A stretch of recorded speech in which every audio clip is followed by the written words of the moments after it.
And we are live for week 14 Sunday football. It is the best day of the week. We are 14 live streams in most fantasy leagues. This is the final week of the regular season. It's playoff time, guys. I'm locked in to the playoff mode right now. I'm in one spot. It's win and in, basically a playoff game. I'm sure many of you are in a similar spot. This is also a day that we get to let go of the terrible fantasy teams. We've been trying to get to the playoffs all season. That is something to relish as well. It's going to be a fantastic day. We got a lot of games that are not projected to be very close. And as we've seen throughout this season, some of these games will be much closer than projected. A lot to go through today. This is a tougher than usual week 14. There are 6 different teams on bye 1 week before the fantasy playoffs, and we got a ton of buys to work through. We're live on YouTube. We are live on TikTok.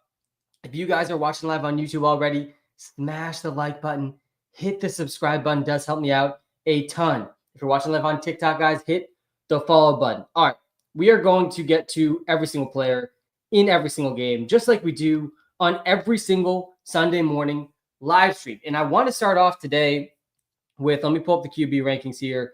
Let's hop over to the Philadelphia Eagles. This game is not projected to be close at all. I think this is by far the biggest projected spread of the day. The Eagles are 13.5-point favorites in this game. And the Panthers, they've been covering the spread, guys. They've had several close games recently. Bryce Young has really taken a step forward in the last couple of games. Now he gets arguably the number 1 defense in the NFL. But let's start on the Eagles side of the ball. I think this is the highest prop line I've seen of the season. Saquon Barkley's rushing prop line is around 115 rushing yards today. His total yard line is at 130.5 yards. I mean, we do not see this very often. Saquon Barkley remains in the NFL MVP race. He's already firmly the or one of the fantasy football MVPs. If you have Saquon Barkley, you're probably going to the fantasy football playoffs after this week, and you're probably going to have a good fantasy week 14. Saquon Barkley, easily the running back 1 this week. Panthers allowing the 2nd most points per game to running backs. There's no Dallas Goedert this week for the Eagles. He actually went on IR, so his fantasy football season is done. I assume we're going to see him in the NFL playoffs. But Devontae Smith is back. Devontae Smith has been out now for 2 straight games. He got hurt in that week 11 game against the Washington Commanders. Really tough to trust in his first game back here, but he does have a ceiling. You could do much worse than Devontae Smith, projects as wide receiver 30 this week. And then A.J. Brown, he's a must-start receiver still this week. We haven't seen a huge game from him really most of the season. We haven't seen a ceiling. We have not seen A.J. Brown over 25 fantasy points this season. Meanwhile, he's still 3rd in the NFL in receiving yards per game, just has no multiple touchdown games yet this year. He doesn't have a game with more than 6 catches. And part of the reason for that is the Eagles have been extremely run heavy. Let's switch over to the wide receiver rankings here as we talked through A.J. Brown and Devontae Smith for the Philadelphia Eagles. So we're starting A.J. Brown. I still think we see a game from him over 25 points before the fantasy season is up. And today there's a decent chance of that if the Panthers can keep this game somewhat close. If the Eagles have to throw the ball, which is a pretty big if. We could see fewer than 20 pass attempts for the Eagles today. That'll probably mean something similar to what we've seen from A.J. Brown in the last couple of months. So A.J. Brown, he's a must start. Devontae Smith, he's an okay start. Definitely not a must start. And Jalen Hurts, you got to be starting Jalen Hurts. All he does is score rushing touchdowns. He's averaging 1 rushing touchdown per game this season, by far the most in the NFL among quarterbacks. He's 4th in rushing yards per game, too, has not gone under 20 rushing yards in a game this entire season. You did just hear that right. He has not been under 20 rushing yards once this whole season. He hasn't been under 29 rushing yards in the last month and a half. So a must start for sure for fantasy. There's really only a couple QBs I'm starting over Jalen Hurts today. And I think those QBs, it's Joe Burrow and Josh Allen. That's it. It's Josh Allen, Joe Burrow, then it's Jalen Hurts. So we're starting most of the Eagles offense today. The Eagles defense definitely in play today as well. As good as Bryce Young has played, the Eagles defense might be the best defense in the NFL. I kind of think they are the best defense in the NFL right now. A truly 180 from last season with what we saw from the Eagles. All right, that's the Eagles. We're going game by game in the start of this live stream like we've been doing the past couple of months on these lives. So we're talking through the Eagles-Panthers over the next 30 minutes. We'll talk through basically every single game, every single player, relevant player in every single game. Then we will get to the free player props. I do have 3 free player props for us today. We'll get to the DraftKings lineup. Then we will start grinding through start sits basically through the end of the live. There are some tough start sits today for sure. I'm excited to attack some of those as we get going here. All right, so that's the Eagles. By the way, Kenneth Gainwell, his props are pretty interesting today in a game. There's a 13.5 point spread. I think that his rushing line was set at like 20.5. That seems way too low. Not one of the free player props, but don't hate that at all. All right, the Carolina Panthers are definitely worth discussing here. So Bryce Young is suddenly a capable NFL quarterback over the last couple of games, but I'm very interested to see it versus a real defense. The Chiefs have a real defense, but they really haven't been great against the pass this season. They've been pretty stellar against the run. It's almost the inverse of what we saw from the Chiefs defense last season. The Buccaneers have been one of the worst defenses in the NFL, though. So now he gets a game against the Eagles, who rank 5th best versus quarterbacks in terms of fantasy points allowed. They're allowing the 6th fewest passing yards per game. This is despite leading in most games, forcing pass-heavy game scripts against most opponents. The Eagles are still allowing only 192 passing yards per game. So Bryce Young, he's off the fantasy radar. I really think almost all of these guys need to be benched in fantasy this week, and the running backs in particular are extremely risky this week. They're 13.5 point underdogs. They actually just moved to 14 points as we're talking. 14-point underdogs, the Carolina Panthers today. And Jonathan Brooks looked good last week. He looked better than Chuba Hubbard last week. Still a small sample, but his snaps, his volume did increase from his first game, as we sort of expected. He went from an 8% snap share in his first game to a 21% snap share last week, and this could easily continue to rise. Jonathan Brooks was the first running back taken in this year's draft class. Jonathan Brooks is better than Chuba Hubbard. He is. He's more talented than Chuba Hubbard, as good as Chuba Hubbard's been this season. How much does this workload increase? I still think Chuba Hubbard plays more than Jonathan Brooks, gets the ball more than Jonathan Brooks, but it's not out of the question that doesn't end up happening. And Jonathan Brooks actually just takes the lead back role eventually in his backfield. It could be this week. It could be next week. It could be next season. At some point, it will happen. So Chuba Hubbard's a pretty risky start in this game. The Eagles allowing the 3rd fewest points per game to running backs, and his role is decreasing right now. Chuba Hubbard's role is absolutely decreasing. Guys, we're live on TikTok. We are live on YouTube. It is free week at Walter Picks. The entire Walter Picks app is free today and tomorrow. I think it ends December 10th. So yeah, on Tuesday, the whole app is free. If you ever want to try any of the premium features in the Walter Picks app, now is the time. You can sync all your fantasy leagues, all your sports books, get insights on every player prop, every start sit decision. Everything you need for fantasy and props is in the app, and it's all completely free today and tomorrow. So definitely check that out. Link is in the TikTok description and the TikTok bio, the YouTube description. Use code SAM when you sign up if you haven't signed up before. But yeah, I don't want to start Chuba Hubbard. He had 2.3 points last week in a much better matchup. He did well in week 12 versus the Chiefs, but again, the role is declining. I'm not super interested in Chuba Hubbard this week. He's going to need like 5 catches to get to 10 fantasy points likely today. Adam Thielen's interesting. He's not a must bench. These receivers, one of these receivers is probably going to do well. I said the same thing last week. It ended up being Adam Thielen. Again, that was a much better matchup, but the Panthers are going to have to throw in this game. We're going to see around 30 pass attempts at least from Bryce Young in this game. Someone's going to have to catch those passes. It's probably going to be Adam Thielen, but Xavier Legette and David Moore are going to be out there most of the snaps as well. One of these 3 receivers will likely outperform, but none of them are super trustworthy. Jatavion Sanders, after the neck injury he suffered, which was pretty scary a couple weeks back, actually just was that 2 weeks ago. Yeah, it was a couple weeks back in that Chiefs game. He had a really good stretch prior to that injury. He'll be back this week, but definitely not startable versus the Eagles. All right, so that's the Panthers Eagles. I would take the Panthers plus 14 in this one with how close they've kept games. I mean, they just keep surprising people every single week. I don't see why this week would be that much different. It's definitely not a good matchup, obviously, versus the Eagles, but I would take the Panthers plus 14 against the spread. I think the Eagles will win, though. All right, let's get to the next game here, the Buccaneers versus the Raiders. There's a lot of fantasy upside in this game. The Buccaneers are very much in the hunt for the NFL playoffs right now. Baker Mayfield has been one of the best quarterbacks in the NFL this season. He's 3rd in passing touchdowns per game. He's 5th in fantasy points per game. He's been a bit worse over the last month. He has not gone over 20 fantasy points in his last 4 games. That probably changes here, though. This is the best matchup we've seen for Baker Mayfield and this Buccaneers offense since week 7.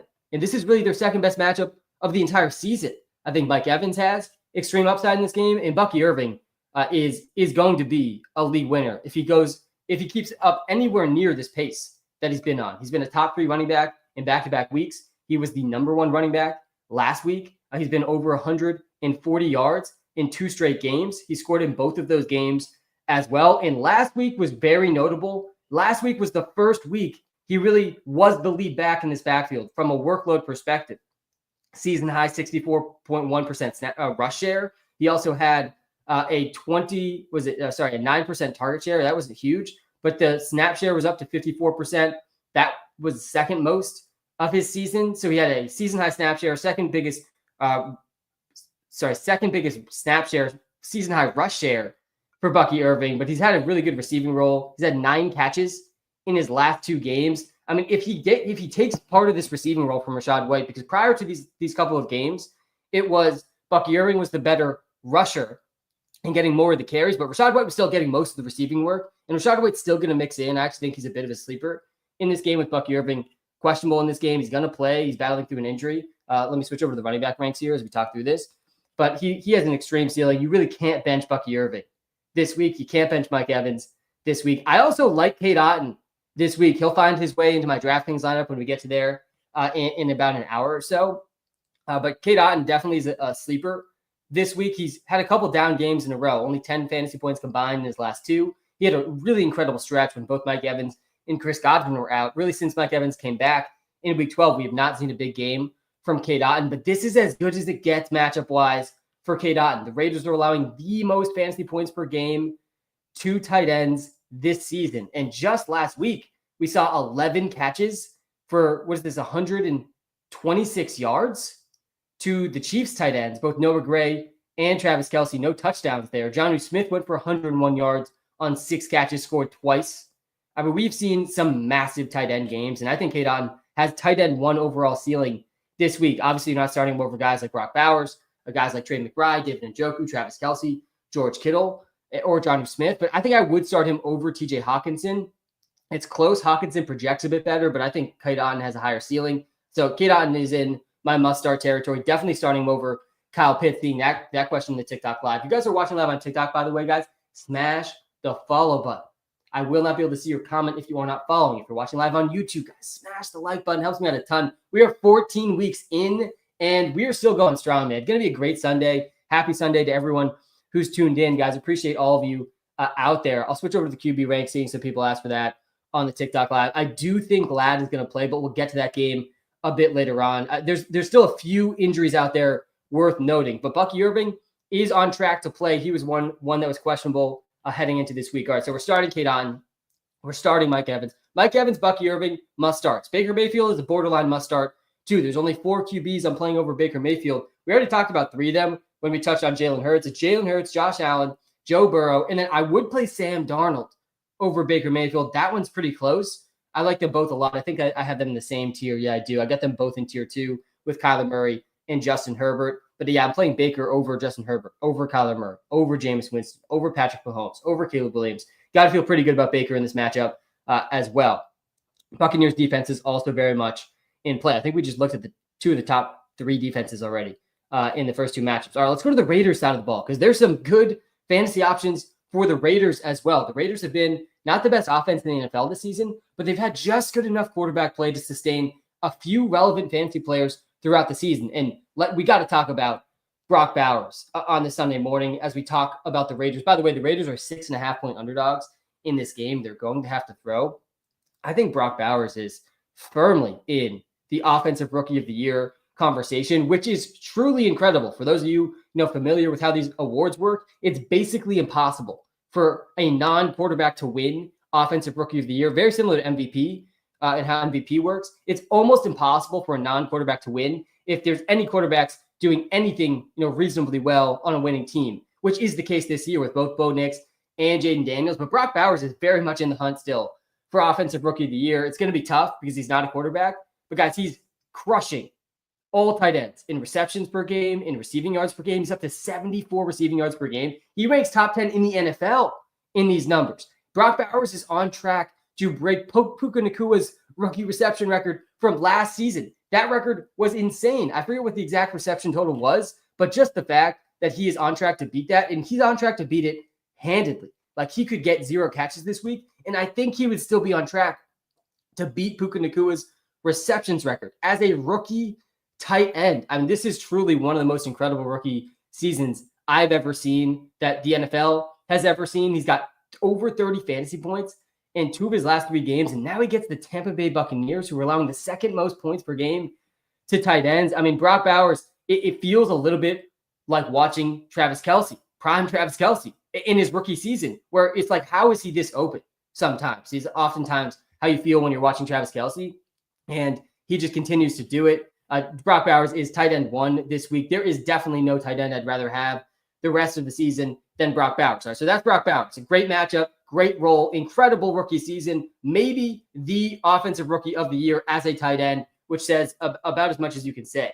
Jacoby Myers, though, he's also a must-start in this game against the Bucs. Since Jacoby Myers has been back, 16 catches, over 200 yards. He's not scored a touchdown yet, but he's been over 15 PPR points in back-to-back weeks, and this is a great matchup for him as well. The Buccaneers secondary has been bad all season. They're still pretty banged up in the secondary as well. They're without one of their starting safeties in this game. We just saw Adam Thielen go for 8 catches, 99 yards, and a touchdown. A pretty comparable player, I would say, in terms of role to Jacoby Myers. Malik Neighbors didn't do much. He's been battling injuries, but we've seen a plethora of good wide receiver games versus the Buccaneers. They're 6.5-point underdogs again in this game, so we're going to see passing from the Raiders. You got to have some faith that Aiden O'Connell can sustain some passing attack. We saw Aiden O'Connell last week go for 340 yards versus the Kansas City Chiefs. I think that might have been the most yards we've seen versus the Chiefs this season.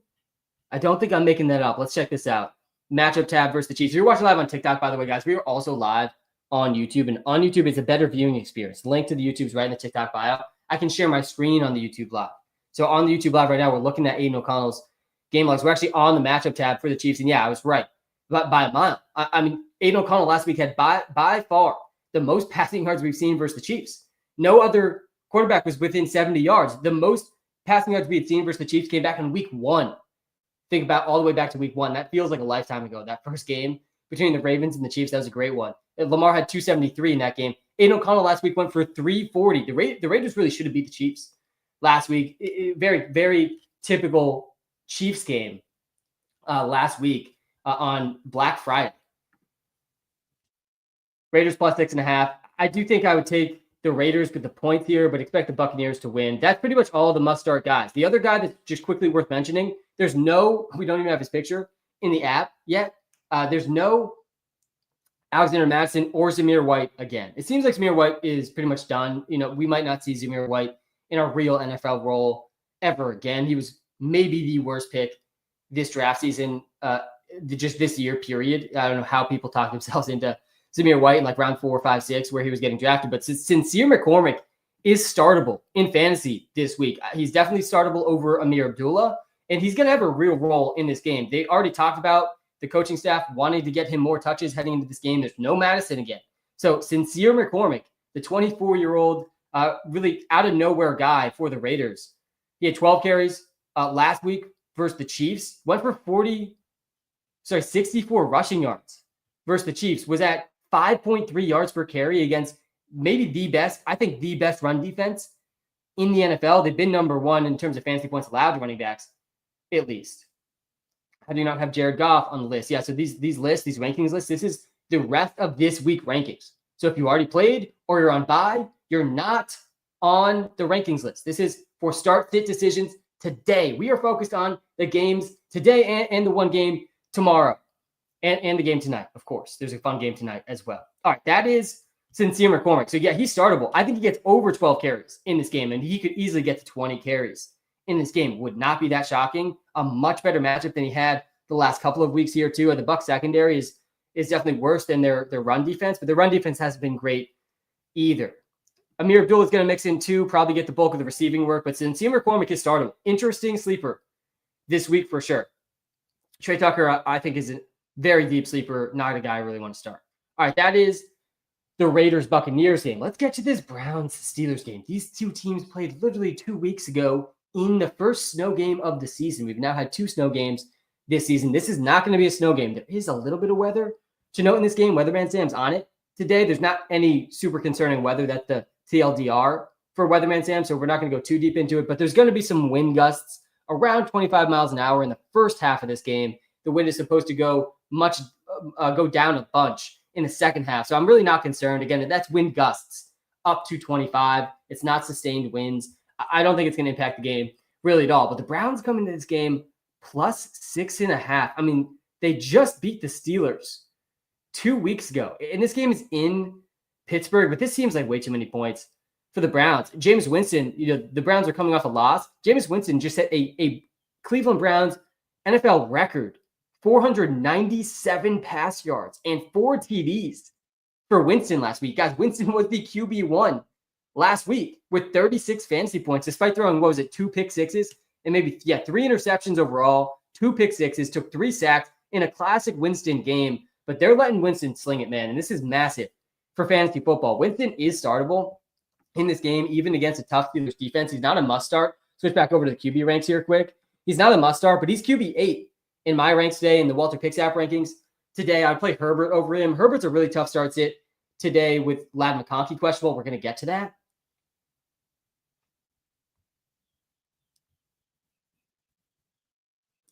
Tajay Spears is going to get more touches this week according to coaches. Do you trust that? We'll talk about that coming up here when we get to that game. That's in just a few games from now when we get there. But yeah, Jameis Winston, he's startable. I don't love forcing him into the starting lineup. Like, I got to make a call between Winston and Herbert in one of my leagues. I'm leaning Herbert. That's in a win and in situation. But Winston has a really high ceiling, arguably a much higher ceiling than Justin Herbert. I mean, we just saw the ceiling last week, guys. And this is a little bit of a scary matchup, but he played pretty well in the snow versus the Steelers. I don't think there's any reason to think he can't play at least as well, not in the snow. He had 14.5 points in that game, scored the game-winning rushing touchdown.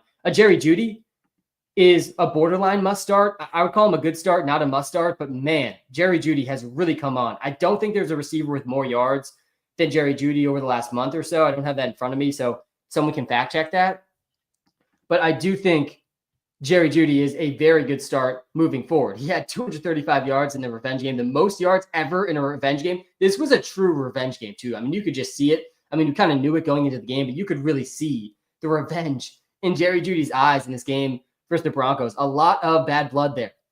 Now he gets another tough matchup versus the Steelers. He played pretty well versus the Steelers in week 12 in that snow game. 6 catches, 85 yards.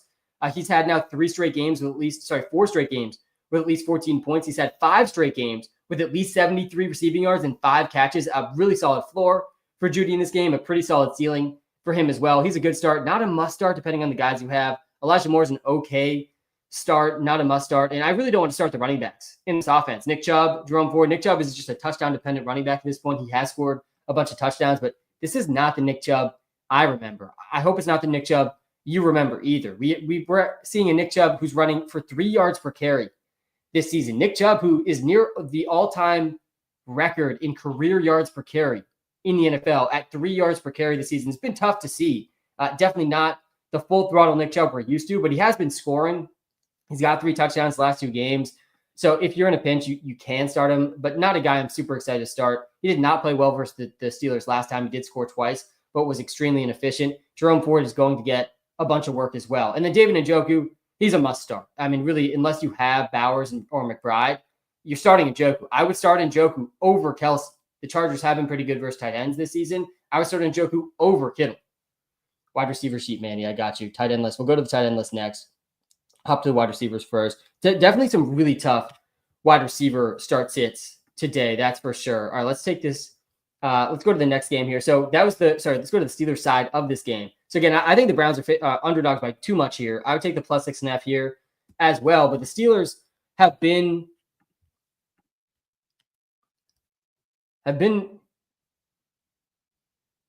rolling. I mean, they beat the Ravens.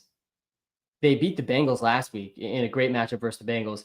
414 yards. I mean, there's got to be some NFL record heading into this game, right? Of the combined passing yards for the 2 QBs in their previous week heading into this game. I mean, it's almost 1,000 yards combined between Russell Wilson and Jameis Winston in their last 2 games. Truly crazy. heading into this game. That has to be a record. It's got to be a record. I expect to be told on the broadcast that there's some type of NFL record of the previous game total passing yards between the two starting QBs. Russ and Winston both went over 410 passing yards last week. Both threw for at least 3 passing touchdowns last week. Both were top 4 fantasy football quarterbacks last week. We're going to talk about Ladd. I'm seeing a bunch of comments and questions about Ladd in the TikTok Live and the YouTube Live too. We're going to get there, I promise, when we get to the Chargers-Chiefs game here coming up in a second. Russell Wilson, he's startable this week, but I'm not super excited to start him. He ranks right in the middle of the pack of the quarterbacks. I do think the Steelers will lean a little bit more run heavy than what we saw last week. I do think expecting what we saw last week from both Winston and Russ is a bit crazy. George Pickens, he's one of the few injuries that we're waiting on still. It's George Pickens and it's Ladd McConkey. That's basically the two that are still true game time decisions, but it sounds like George Pickens is going to play. It does sound like George Pickens is going to play. So actually the two game time decisions is Keon Coleman and Ladd McConkey. George Pickens, though, is one of the more concerning expected to plays because they're saying he will test it out pregame. This is a hamstring injury that I think popped up on Friday. Yeah, he popped up with the injury report Friday. That's always a little scary, especially with the hamstrings. I think if there's going to be a surprise inactive, it would probably be George Pickens. But this game's at 1 o'clock, so we're going to know during this live stream if he's in or out. If he's in, you're going to want to start him. George Pickens has been one of the best receivers in the NFL for fantasy, especially since Russell Wilson took over. He's by far the best receiver on this team, and it's not particularly close. Najee Harris, Jaylen Warren, they both project pretty well. Every single week, we talk about the workload for Najee Harris, and every single week, he continues to see at least 16 opportunities. We have not seen a game this season where Najee Harris didn't have at least 16 total carries and targets. He's the only player, I think, you can really say that about. He hasn't missed a single game. Just an incredibly high floor. I mean, his floor is really up there with the tier 1 running backs. He's not a tier 1 running back because he doesn't really have the big play ability of some of these other tier 1 running backs. But I mean, he had 6 catches last week, a season high 6 catches for 54 yards, rushed for 75 and a touchdown as well. He was the running back 3 last week. We saw for the first time really all season a real ceiling, but that was against the Bengals, one of the worst defenses in the NFL. Against the Browns, the last time he had his worst fantasy game of the season with just 7.4. So a bit of a sketchier start this week, but the floor is there every single week for Najee. He's a good start, not a must start. Jaylen Warren, an okay start, not a good start. George Pickens, a must start. Russell Wilson, he's an okay start as well. I do not want to start Pat Freiermuth. He's on the bench list. All right, let's get to the tight end ranks here as we go to the next game. The Miami Dolphins at home versus the New York Jets. Let me pull up the tight end ranks. Neighbors at 33. Yeah, I got Neighbors pretty low in the ranks because he is questionable to play. Sounds like he's going to play, but there's reports out there saying he's not going to be in his full role. A not full role from Malik Neighbors today, battling through multiple injuries. Let's go to the tight end tiers here. All right, so Jonnu Smith is definitely a good start, a borderline must start depending on your tight end decisions. He's right at the bottom of tier 2 for me. I would play George Kittle, Travis Kelce, and Njoku, McBride, and Bowers over him in fantasy this week, but he's definitely a good start, a borderline must start. Raheem Mostert is out this week. That's pretty massive for both Devon Achane and Jalen Wright. Both these guys are going to get a lot of run. The Jets defense has been horrible since they fired Robert Saleh a few weeks into the season. You got to love the ceiling for Devon Achane this week. We've not seen a lot of rushing production from him over the last couple of games. He doesn't even have 50 combined rushing yards in his last 2 games. He's been incredibly inefficient. Under 3.5 yards per carry in back-to-back games. He was at 2 yards per carry last week, but he's still been over 20 fantasy points in 3 straight games because he's playing wide receiver for the Miami Dolphins. He had 8 catches for 56 yards. His second game this season with 8 catches. His 4th game with at least 7 catches. All of those games came with Tua, and a really good spot here again versus the Jets. The Jets are allowing the 7th most points per game to running backs this season. Tua himself is an interesting start. There's no Sauce Gardner in this game for the Jets. They're dealing with a ton of different injuries. He's been over 23 fantasy points now in 3 straight games. He's starting to heat up a bit. Tua, he had at least 2 touchdowns or at least 300 passing yards in 3 straight games. Definitely startable here versus the Jets. I think this game could be sneakily high scoring too with Aaron Rodgers and the DGAF mindset here at the end of the season. Both Rodgers and Adams basically auditioning for their next team and probably together too. We'll see if they stick together after this season on another squad. Tyreek Hill, I really think he's a must start, a borderline must start. This week, he projects his wide receiver 21, not the Tyreek Hill season that we're used to but he is coming off his second best fantasy game of the season. He does have at least 5 catches in 3 straight games. He's been scoring 2-3 touchdowns in his last 4 games. I'm not very scared of the Jets secondary at this point. Again, Sauce Gardner's out as well. The snap share has been pretty high for Tyreek. The target shares really just haven't been there this season. He's been under 20% target share in 4 of his last 5. He's not hit 25% target share since week 5. But I still think he's due for a pretty massive game here down the stretch. I feel pretty comfortable starting Tyreek Hill in fantasy this week. Jalen Waddle, on the other hand, is basically not startable unless you're in a really tough spot. We've seen 1 good game, really 2 good games from Jalen Waddle this whole season. He's been under 12 points every single week except for 2 times this season. One of those was week 1, and the other was week 12 versus the Pats. Both those in incredible matchups. The Patriots secondary, one of the weaker ones in the NFL, and then the week 1 versus the Jags. So Jalen Waddle, really not a guy you can feel great starting. All right, let's go to we'll hop back over to the wide receiver ranks here. We'll go to the running backs next. But yeah, Achane, an elite option this week for sure. All right, let's get to the Jet side of this game. Really no must starts on this offense other than Devontae Adams, Garrett Wilson, and Braylon Allen. You can't start anyone involved in this game. Breece Hall is out. In this offense. Breece Hall is out this week, which is absolutely massive for Braylon Allen. And I don't know if there's going to be a bigger Braylon Allen fan than me this week. And I don't know exactly how this came to be, but I did over 500 best ball drafts this summer. Over 500, over an underdog. I'm addicted to the best ball drafts. I can't help it. I start drafting in May. I'm not a normal person during draft season. And Braylon Allen found his way onto almost 30% of my best ball teams. By far, my highest exposure player is Braylon Allen. And this really could be a huge hit for me here down the stretch. Breece Hall is out. Look at this schedule for the Jets running backs. They get the Dolphins, who rank 3rd worst versus running backs this season. Then they get the Jags, who are dead last versus running backs. Then the Rams, and then the Bills, who allow a ton of receptions to running backs. I mean, this is the best running back schedule the rest of the season. Braylon Allen, only 20 years old. He's not even legally able to drink still. Not even 21. He turns 21 very soon. But he has a really, really good floor this week. I'm still curious about the ceiling. Isaiah Davis scored last week. It was his biggest role really of the season. We saw Isaiah Davis up to 18% of the snaps last week. That probably gets closer to 25 or 30% this week. I more or less expect Braylon Allen to be in the Breece Hall role today and Isaiah Davis to be in the Braylon Allen role today.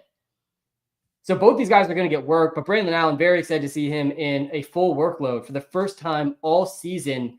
He's a pretty good start. I do want to start Braylon Allen this weekend again. I'm going to be rooting for him big time. He's going to get at least 15 touches, most likely, in this game. I think he'll be the preferred goal line back, even though Isaiah Davis scored last week. And then between Adams and Garrett Wilson, I feel much safer with Adams than Wilson. They project really close. Both guys obviously have a pretty good ceiling, but it's been Adams who's been the preferred target. And this was my fear when this trade happened. Everyone was, I got a lot of pushback to my initial reaction to the Adams trade when I went live about that.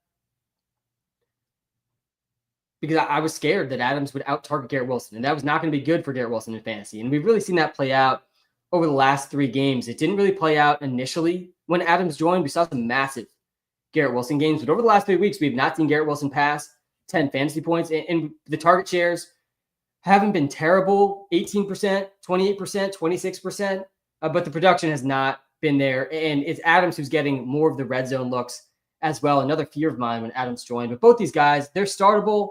I'd say they're both good starts. I'd say Adams is a better start. Neither of them are must starts in fantasy right now, though. And Aaron Rodgers, I do not think you can start right now. Also notable, Allen Lazard is back this week. That could be not so great for Garrett Wilson. Both Adams and Allen Lazard could out-target Garrett Wilson. It wouldn't be that crazy to see. We haven't seen Allen Lazard play in quite some time. I don't think we've seen Allen Lazard play yet. We haven't seen him play since Adams joined the team. Last time we saw Allen Lazard play was week 7. So 7 weeks ago was the last time we saw Allen Lazard. He's going to be out there today for the Jets. All right, that's the Jets-Dolphins game. I think the Dolphins win this one, by the way. They're 6-point favorites. I think I would take the Dolphins at -6. Again, another 6-point favorite. So the games we've talked through so far, the Eagles, they're 14-point favorites versus the Panthers. The Bucs, they're 6.5-point favorites versus the Raiders. I like the Panthers and the I think I said the Panthers and then the Bucs there at -6.5. I like the Browns +6.5 in Pittsburgh. And then the Jets versus the Dolphins. I take the Dolphins there -6. All those games are at least 6-point spreads. Onto another game with a 6-point spread that I don't think I agree with. I would take the Falcons +6 in this one. Falcons travel to Minnesota in the revenge game of all revenge games. Maybe not as good of a revenge game as Jerry Jeudy going against the Broncos, probably the greatest revenge game of all time at this point. But Kirk Cousins goes back to Minnesota in this one, and he has been struggling. And there's really not much of a better spot for Kirk to come back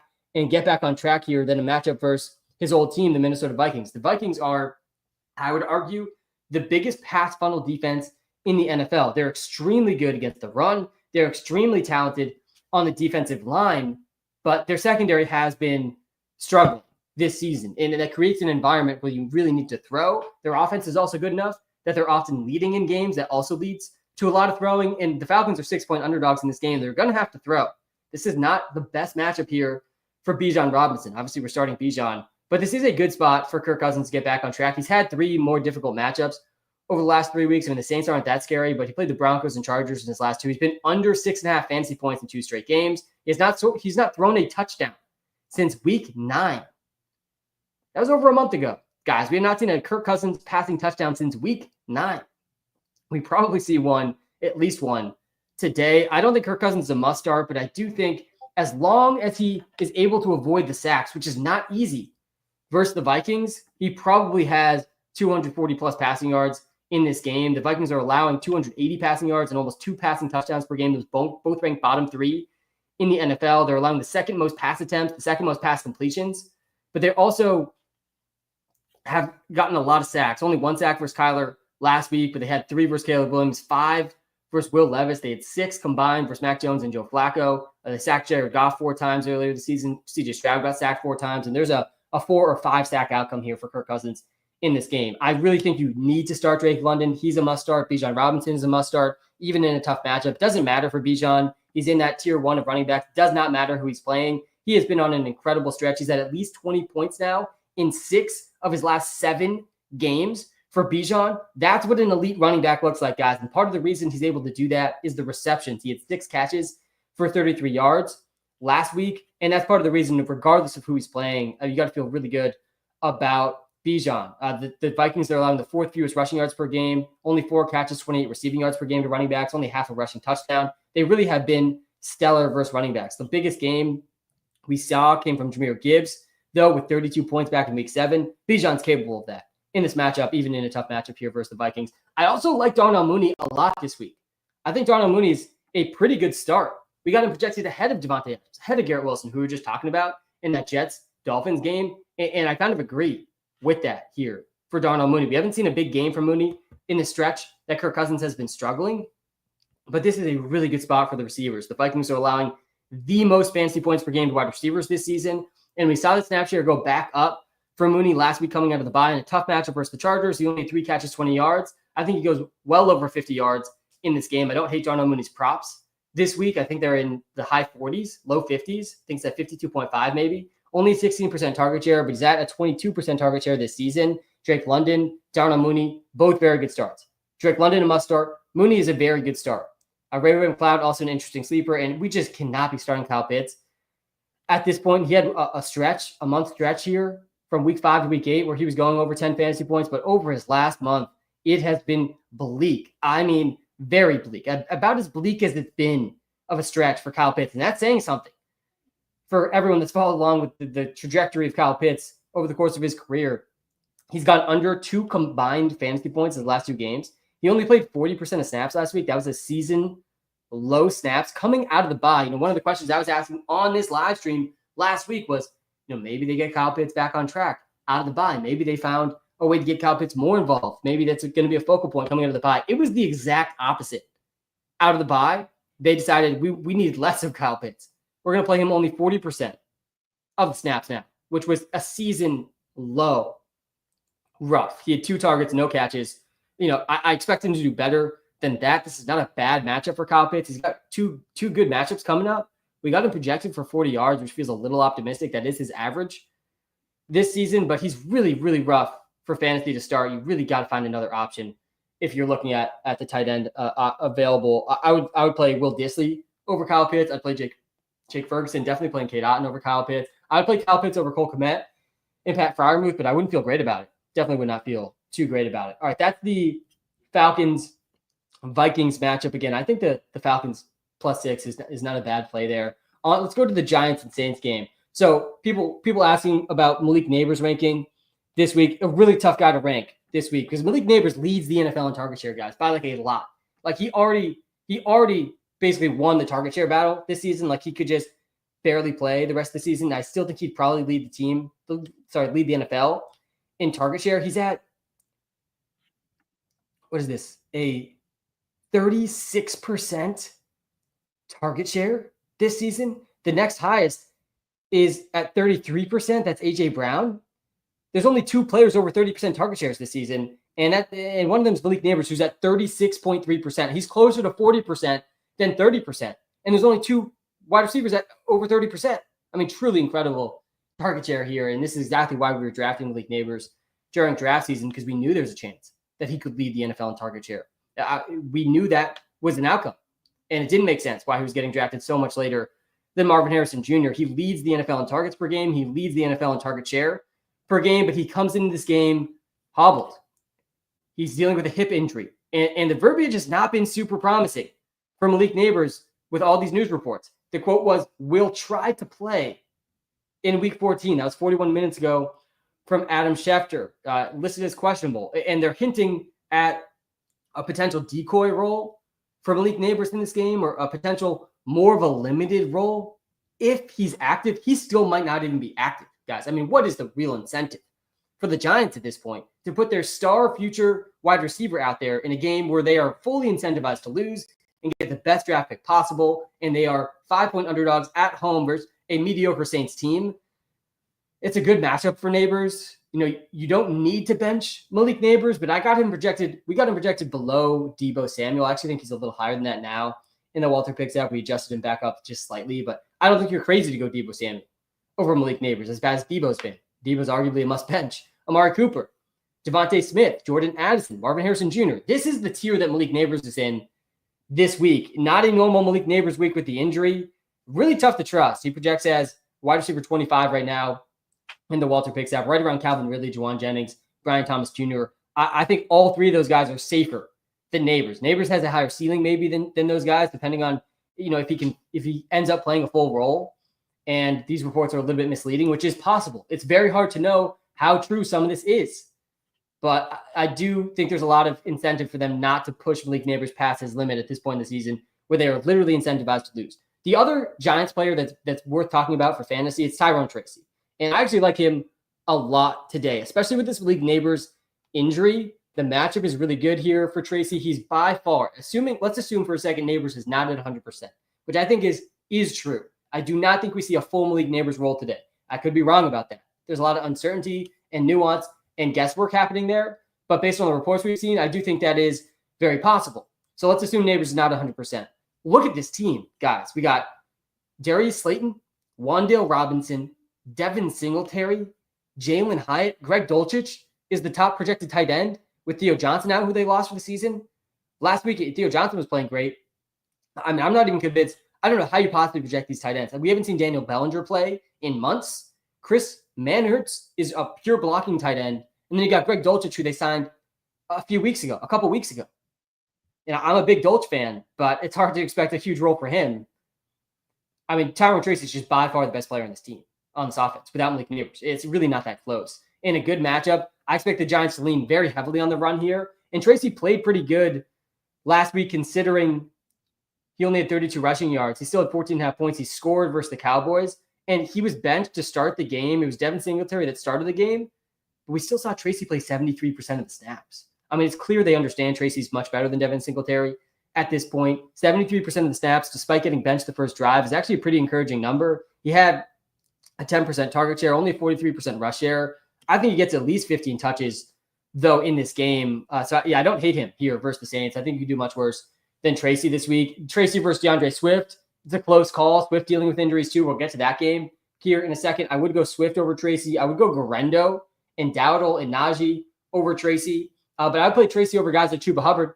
I would play Tracy over Isaiah Pacheco, who's a pretty big risk. Tracy versus Braylon Allen. That's pretty close I think I'd probably lean Tracy over Braylon Allen too, but that one's definitely a close call. Tracy over guys like Rashad White, Jalen Warren, Sincere McCormick. I think that's pretty obvious. But that's how I would play Tracy today. I do think he's an interesting option for fantasy. And then if Neighbors is truly limited, one of these receivers is probably going to overperform. Feels a lot like these Panthers receivers, where the Giants are underdogs in this game, 5-point underdogs. Someone's going to have to catch the passes. And if it's not Malik Neighbors, it's probably going to be a combination of Tracy, Slayton, Wandale could hit a 30% target share today. We've seen that multiple times this season. And Jalen Hyatt, they're trying to get his role up. I don't think it's going to be high. It'll probably be Slayton or Wandale would be my guess. But neither of these guys are guys you can trust really in fantasy with the uncertainty around Malik Neighbors. And what does a limited Malik Neighbors role really look like too? It's a guy who leads the NFL in target share. A limited role could be still near the top in the NFL in target share. He could still hit a 25% target share. We got Malik Neighbors still in the Walter Picks app, despite all of this, projected for a 28% target share. That's all getting factored in here into the Walter Picks app projections. By the way, we are in the free week for the Walter Picks app. It is the only free week we've had in the history of the Walter Picks app. The entire app is free. Link to it is in the YouTube description, in the TikTok bio. It's going to help you with all your fantasy decisions, all your player prop decisions. We're going to get to thoughts on, we already talked about Sincere and Amir. Sincere is a decent start in fantasy. I think he's going to get at least 15 touches this week. And I do think he's got a ceiling of 20-plus touches. I definitely would play him over Abdullah, though Abdullah's probably going to get more of the receiving work. All right, that's the Giants side of this Saints-Giants game. Let's get to the Saints side, though. So the Giants are 5-point underdogs. I would take the Saints as 5-point favorites here, especially if the outcome ends up being Malik Neighbors ends up not playing or really isn't fully himself. I don't see how the Giants possibly can keep up against any NFL team, really. Like, this is one of the worst, least talented NFL offenses in the league without Neighbors at full health. Then you got the New Orleans Saints, who also have, just an embarrassing wide receiver depth chart right now. But they do have Alvin Kamara, one of the best receiving backs in NFL history. You could argue he's the best receiving back, I think, in NFL history at this point. I think it's 7 consecutive seasons he's ranked top 3 among running backs in target share. 7 consecutive seasons. You don't see running backs do anything for 7 consecutive seasons in the NFL these days. He's number 1 in the NFL among running backs in targets and target share and targets per route run. He's been a beast receiving. He leads all running backs in receptions. He has not had fewer than 4 receptions since week 3. No reason to think that is going to change here versus the Giants either. The Giants have been crushed by running backs this season. They're allowing the 3rd most rushing yards per game. They're allowing the 6th most receptions per game. Alvin Kamara is in for a huge day. The only guy with higher prop lines than Alvin Kamara today is the guy we talked about right at the beginning of the stream, and that's Saquon Barkley, who has, I think, the highest prop lines we've seen all season for any play. Saquon's prop lines total yards is at 130 yards, and he's probably going to go over that. Alvin Kamara is right behind him at like 120. So both these guys are tier 1 running backs. They're the only guys I have in tier 1 this week, and I think you could argue Javon Achane in that tier now with Raheem Mostert out too, but and Chase Brown, Bijan, Bucky, Sharp, James Conner, all these guys in tier 2 just behind them. But Alvin Kamara is a smash option today. He's in my DraftKings lineup, which we'll get to coming up. And then all these other Saints options, I don't know how you possibly trust them. I know we're going to get Marquez Valdes-Scantling questions today, and I know I'm going to tell tons of people to bench him again today because the volume is not there for Scantling. He is not a guy that is going to project well. Guys, Scantling has 1 game this entire season with more than 2 catches. This is not a guy I want to start in fantasy. He has 4 touchdowns in his last 3 games, and he keeps proving me wrong every single week. But the volume's not there. The snap percentage did go up, and his skill set does mesh well with Derek Carr. This is why he keeps scoring and why he keeps making big plays. He is a decent Rashid Shaheed replacement for the Saints, but I just don't want to start guys that can't get more than 3 catches in fantasy. The floor is 0 points for Marquez Valdes-Scantling. That is his floor. That's not a good floor, guys, in fantasy football. So I'm going to tell a lot of you to bench Marquez Valdes-Scantling. I would put him on the must-bench list, really, again this week. He's not going to get more than 3 catches, like almost certainly. It's not a bad matchup, though, versus the Giants. And another one of these teams, like someone's got to catch the passes. It's going to be Kevin Austin Jr. out there, Cedric Wilson, Mason Tipton, Dante Pettis. And Cedric Wilson, there's some chatter in our Discord about the Cedric Wilson unders this week. I don't hate these. Cedric Wilson, he played 33% of snaps last week, but he was out-targeted by Dante Pettis last week. Pettis had 2 targets. Cedric Wilson had 1. It's just a hodgepodge of very underwhelming receivers here. Dante Pettis, Mason Tipton, Cedric Wilson, Kevin Austin Jr., and Marquez Valdes-Scantling. I mean, wow, a truly incredible depth chart here at wide receiver with all the injuries for the Saints. And no Taysom Hill now, too, who is their second best playmaker after Alvin Kamara. And this team's completely ravaged. And still, I like them -5 versus the Giants without a healthy Malik Neighbors. All right, that's the Saints Giants game. I don't want to start Derek Carr, though, with all those with the receiver situation for the Saints. All right, on to the Jaguars Titans. We got a fun revenge game here in this one, too. Let me switch over to just Chase. Yeah, both Chase and Brown have a good schedule.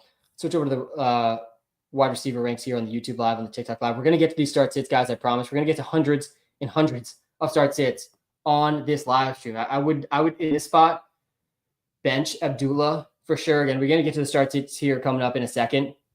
We're going game by game right now. All right, let's get to.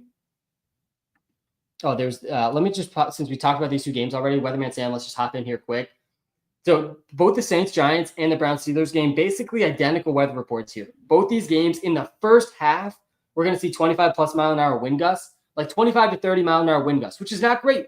That's over the threshold of 25 miles an hour. That gets me concerned, but it's wind gusts, not sustained winds. Not too worried. I'm really not concerned like at all, honestly. Wind gusts are not super concerning in this range. And then in the second half, it's expected to be well below this too. So only half the game is going to have wind gusts in this range. And again, this gusts, not sustained winds. That's it today. There might be some precipitation in this next game that we're about to talk through, this Titans-Jags game, but it's going to be really, really minor, not even worth like discussing or noting. But if you see a raindrop in this Titans-Jags game, just don't be surprised. But yeah, I'm not concerned at all about this game. This game's going to be fun here between the Titans and the Jags. We got a battle between Will Levis and Mac and Cheese Mac Jones here. Will Levis and Calvin Ridley's in a revenge game in this spot. And this isn't like a Jerry Jeudy revenge game spot where I actually think Calvin Ridley has good grace with the Jags. The Jags were the team that he went to after he missed, over a year after the suspension. I actually think he feels good about the Jags. He doesn't hate the Jags like Jeudy hates the Broncos. But still a revenge game spot here for Jeudy. And Judy's role has been undoubtedly great. I mean, he's second in the NFL in air yards per game. I think he leads the NFL in air yards per game, though, since week 6, like over the last 2 months. I don't think there's a player with more air yards than Calvin Ridley. He has not been under a 19% target share since week 6. He is by far the top target on this team.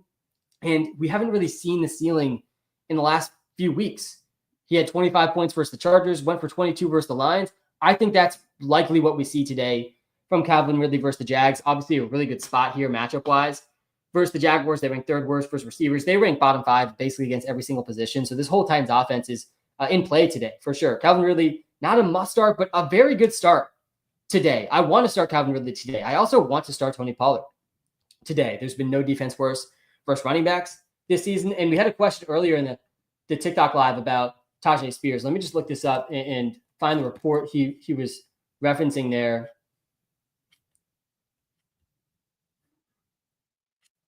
I don't think.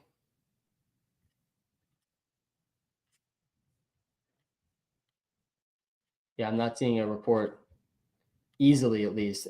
Someone was asking in a TikTok Live, some coaches were saying Tajay Spears gets more involved. I do think Tajay Spears gets more involved than last week. I still think Tony Pollard leads his backfield, though. Let's pull up Tajay Spears here quick. Doesn't project well this week after last week he went under 1 fantasy point, only had 3 rushing yards, no catches. Last week he had 1 carry and 0 targets. I mean, by far the lowest usage game of Tajay Spears' season, maybe of his career, but he didn't play in week 12. He was coming back. I think it was a concussion he was coming back from. So his role probably goes back to normal in this game, probably closer to a 40% snap share for Spears. He's going to get some receiving work. I think Spears at this point, with how the season's played out for Spears, one of the most underrated running backs in the NFL. And he is a very efficient and very talented receiving back. I think the efficiencies this year are down. Yeah, only 3.7 yards per carry. He does have a 94% catch rate, which is pretty crazy. Obviously, low volume, though, for Spears. This spot versus the Jags, though, he definitely is an interesting sleeper. But Tony Pollard's a must-start this week. I mean, he's going to get 60% of the work in this backfield. He's been very efficient throughout this season, and there's not a better matchup than this. Even if he gets only 50% of the work, Pollard probably scores. He probably gets some decent receiving volume as well, and he's going to be efficient on the ground in this spot too. And then we got to mention Nick Westbrook. All I do is score touchdowns. Akine, and we talked about this for each of the last 2 Sunday lives, and he scored twice last week. Guys, Nick Westbrook Akine is 8th in receiving touchdowns per game. Nick Westbrook-Akine is averaging more receiving touchdowns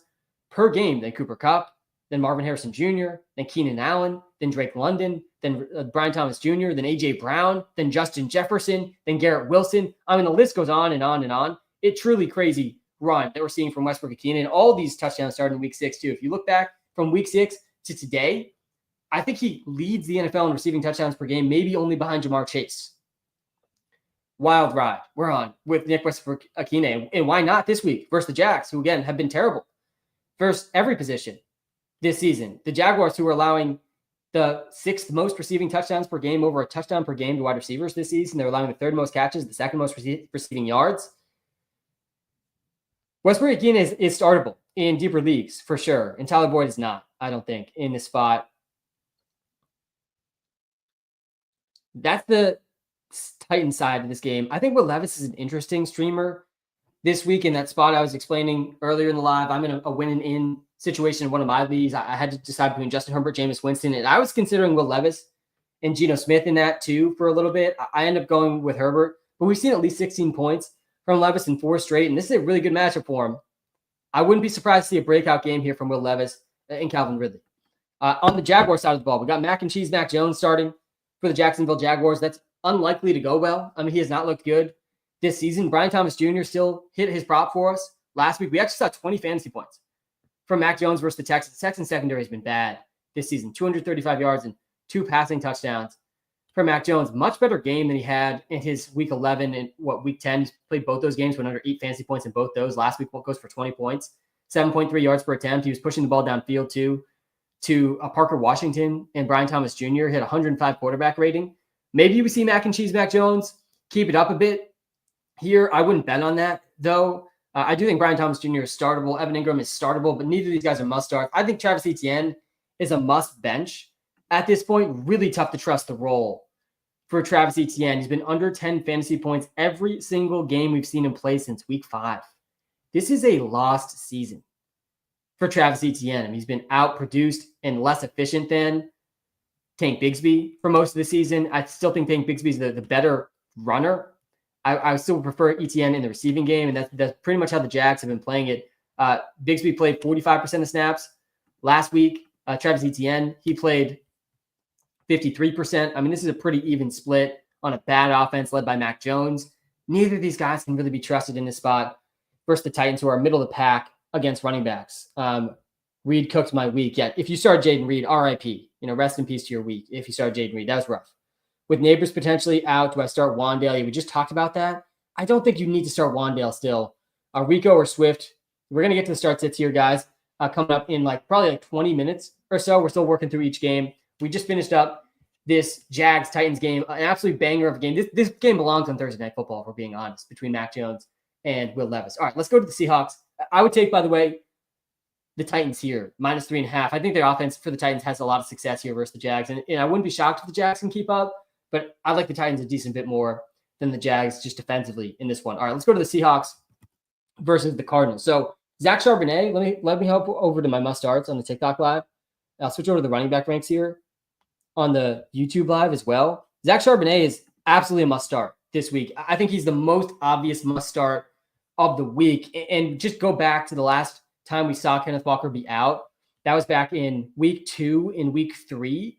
And suddenly Zach Charbonnet was in maybe the best running back role in the NFL. I mean, he was up there with the Kyron Williams type of role. In week 2, he played 96% of snaps when Kenneth Walker was out. In week 3, he played 84% of snaps. And in those games, he was getting all of the running back carries. Over 73% rush share in both those games, went over an 11% target share in both those games too. He was averaging 19 touches per game in those games. I mean, a huge role. And he scored in both those games too. So he's got great touchdown upside. He's got an incredible floor because he's not going to come off the field. The volume is going to be there for Zach Charbonnet. Not the best matchup versus the Cardinals. They've been a really streaky and inconsistent defense to try to project this season, but we've seen good running back performances against them this season. Aaron Jones didn't do great last time. And these two teams just played each other 2 weeks ago too. So just like the Steelers and Browns just played each other, these two teams also just played each other, but Kenneth Walker was active in that game. Charbonnet barely played. I do think this Kenneth Walker being out also likely pushes the Seahawks to be a bit more pass heavy.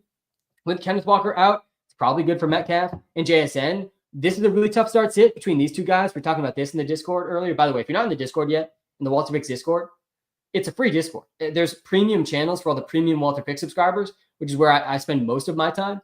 But I answer start sits. We're talking NFL constantly in that Discord. It's in the YouTube description if you guys want to join. But there is a tough start sit for someone in that Discord, one of the Walter Pick subscribers, between Metcalf and JSN. And this is a tough call. JSN's been better over the last month. Metcalf's been battling injuries. I would go Metcalf here, and Walter agrees with me. Metcalf had a 31% target share last week. JSN had a 14% target share last week. So double the targets from Metcalf last week. I think any given week that can definitely flop, but I feel very good about Metcalf at this point with his role back at full health. I think JSN's definitely a good start too. I would really put both these guys in the borderline must-start territory. Both top 15 wide receivers this week. Geno Smith, I think, is ranked maybe a little too low this week versus the Cardinals. He has not gone for 20 points since week 9. It's been over a month since we've seen him go over 20 fantasy points. He only had 13 points versus the Cardinals in their last game, but his over-unders are in the 250 range this week. He's at 270 yards per game. He just has not been able to score touchdowns. Geno Smith has the third most passing yards per game, but the 30th most passing touchdowns per game. I mean, just crazy to wrap your head around those two numbers. You've got to think those numbers meet in the middle as the season goes on here. Not much of the season left, but yeah, Geno is not a terrible option in deeper leagues, but must start Zach Charbonnet, must start DK Metcalf, must start JSN in most spots too. And then no one else on this team is really startable. I really want to bench everybody else. Noah Fant, there were some people chirping in the chat last week. Why is Noah Fant so low? You're sleeping on Noah Fant. He went for 5 points. I don't think I'm sleeping on Noah Fant. He is back to a real role in this offense now. He's probably going to be right around what we saw him at last week, 67% snap share. But with Metcalf, with JSN, even with Lockett, even with Zach Charbonnet, I mean, he's at times the sixth option in this offense. And I think A.J. Barner is still playing a bit too. He earned a role in this offense. Yeah, he was the one who scored the touchdown last week, so he actually had more fantasy points still than Noah Fant. He only played 40% of snaps, but that's a meaningful 40% and definitely capping Noah Fant's ceiling to a decent extent. All right, let's go to the Cardinal side of this game. Let's switch over to the wide receiver ranks again here on both live streams. We're live on TikTok and YouTube right now, by the way, guys. If you're watching live on TikTok, come to the YouTube Live. It's a better viewing experience that can share screen. We're going game by game right now. We're over halfway through going it game by game. We're going to be grinding through the start sits for the rest of the live once we get through each game and talk about every single player. We've got free player props coming up. We got a free DraftKings lineup coming up too. We've been cashing the DraftKings lineup. We've cashed 4 of the last 5 DraftKings lineups. Like we've been on a bit of a streak here with the DraftKings lineup. They haven't been first place cashes in these tournaments, which is my main goal. So I don't want to celebrate too much, but we have been cashing, which is always good to see. And we've been cashing the props too. We're at 63% now on the free player props. Cashed Christian Watson in 1 catch, just like we thought we could on Thursday night. All right, let's get to the Cardinal side of this game. So Kyler Murray, he's a decent start this week, definitely startable. I would play Baker Mayfield and Sam Darnold over him, and then the obvious ones, and Jalen Hurts, Joe Burrow, and Josh Allen. But then it's Kyler, man. And Kyler didn't do great versus the Seahawks last time. It was actually one of his worst games of the season, only 11 points, but he did throw 285 yards. The pass attempts have been really high for Kyler over the last 2 games. And one of those games was against the Vikings, who I mentioned earlier, probably the biggest pass funnel defense in the NFL. A part of the reason I think you can feel somewhat good about the passing attack for the Falcons today, as long as they keep Kirk Cousins and out of getting sacked. But back to this Cardinals game, we've seen, 82 pass attempts from Kyler Murray in his last 2 games. And we've seen it in the yards, but he's only thrown 1 touchdown. He did have 48 rushing yards last week, which is good to see. He hadn't been running much in the month previous to that. He's still at 6th in rushing yards per game, but he's going to have to run much more in this game. Kyler Murray has got to run more if the Cardinals want to be a more efficient offense. He leads all quarterbacks in yards per carry. There's no quarterback more efficient running the ball in the NFL right now than Kyler Murray. He's beating Lamar Jackson. I actually think Drake May might be ahead of him, but Drake May didn't qualify for this list because he doesn't have enough carries yet. Kyler Murray's at 7.8. The next highest is actually Caleb Williams at 6.4. Then it's Lamar, who obviously has way more carries than all these guys. Yeah, I'm not saying Kyler's a better rusher than Lamar, but he's been more efficient on a per carry basis, significantly more efficient. They got to get Kyler running more to keep this offense more efficient. And hopefully we see that today, because we did not see it last time versus the Seahawks a couple weeks ago. But Kyler definitely startable this week with all the buys James Conner, also a must start this week versus the Seahawks. The Seahawks defense has been doing much better. James Conner has struggled, I think, last time out versus the Seahawks. Yeah, he only had 9.9 points. He's been now under 12 in back-to-back games. Tough matchup last week, though, versus the Vikings. He did have 5 catches, too, versus the Seahawks last time for 41 yards. Only 8 rushing yards. James Conner was at 1.1 yards per carry versus the Seahawks last time. We got him projected for 4.1 yards per carry this week. Maybe a little bit optimistic here on James Conner, but the role is there. He played only 59% of snaps last week, but he still saw 17 carries and 4 targets, 21 opportunities. I mean, the role is about as good as it gets in the NFL right now for James Conner. Then there's Trey McBride, who really just looks like Rob Gronkowski out there. He's been maybe the most fun player to watch in the NFL over the last couple of games. He has 12 catches in back-to-back games, and we're not talking Brock Bowers numbers here because Trey McBride is allergic to the end zone. I mean, this is, we were just looking at Geno Smith, who's 3rd in the NFL in passing yards, but 30th in passing touchdowns. Look at this one, guys. Trey McBride is 2nd among tight ends in both yards and receptions. He has not scored a receiving touchdown this season. He has 0 receiving touchdowns. He has 2 rushing touchdowns. One of them was a fumble recovery, I think. Maybe that's not counting as a rushing touchdown. Either way, no receiving touchdowns, but incredible season for McBride, over 70 yards per game. Absolutely must start in this game. He had 12 catches for 133 yards 2 weeks ago versus this Seahawks defense. I mean, there is just no way to stop Trey McBride right now. He is the top receiver on this team, really. And Marvin Harrison Jr., startable this week. I wouldn't put him in must-start territory. I really liked him last week. He was one of the free player props last week. That cashed, and they said they were going to get him more involved, and they did. I think he probably does better than what he did versus the Seahawks back in week 12. So his floor, I'll put it right around 8 points, what he did last week. The ceiling, probably close to what we saw last week, though, 17 points. So his last game versus the Seahawks is the floor, and his last game is the ceiling, what we saw versus the Vikings. So 8 to 17 points, not bad. It's startable here for Marvin Harrison Jr. I still think Marvin Harrison Jr. is just a bit underrated right now. I would call him one of the more underrated receivers in the NFL at this point in time. And we saw it last week play out. Maybe he's a little less underrated heading into this game. All right, that's it, though, for the Cardinals. You're not starting Michael Wilson. Trey Benson needs an injury to James Conner. Noteworthy here as we head into the final stretch of the fantasy season, James Conner has never played every game in an NFL season in his whole career. He's about to be 30 years old. He's had a decent career at this point. I don't want to speculate. Obviously, injuries are extremely random, but I do think Trey Benson is one of the best handcuffs in fantasy and needs to be rostered in all leagues and can win fantasy leagues with this fantasy playoff schedule they're about to have to get the Pats, Panthers, Rams to end the fantasy season. I think you could do. It's going to be hard to find a guy with the type of ceiling Trey Benson would have if James Conner were to miss time. But Amari Mercado continues to be way more involved than he should be. You spend a 2nd-round pick on Trey Benson, you pay James Conner a bunch of money, and then you're playing Amari Mercado 27% of the snaps. I mean, this type of stuff is just infuriating to watch sometimes from a fantasy football perspective. All right, that's the Cardinals and Seahawks game. I do like the Cardinals at home in this one. They're -2.5. This game should be really close. The divisional matchup here. This is a playoff game, basically. This game's like for the division. So the winner of this game is probably in the playoffs, and losing this game is basically eliminated from the playoffs. Massive game here between the Cardinals and the Seahawks. That's the first late window game we're discussing. All right, 2 more late window games. Then we got 2 primetime games. Then we're through all the games. Bills versus Rams.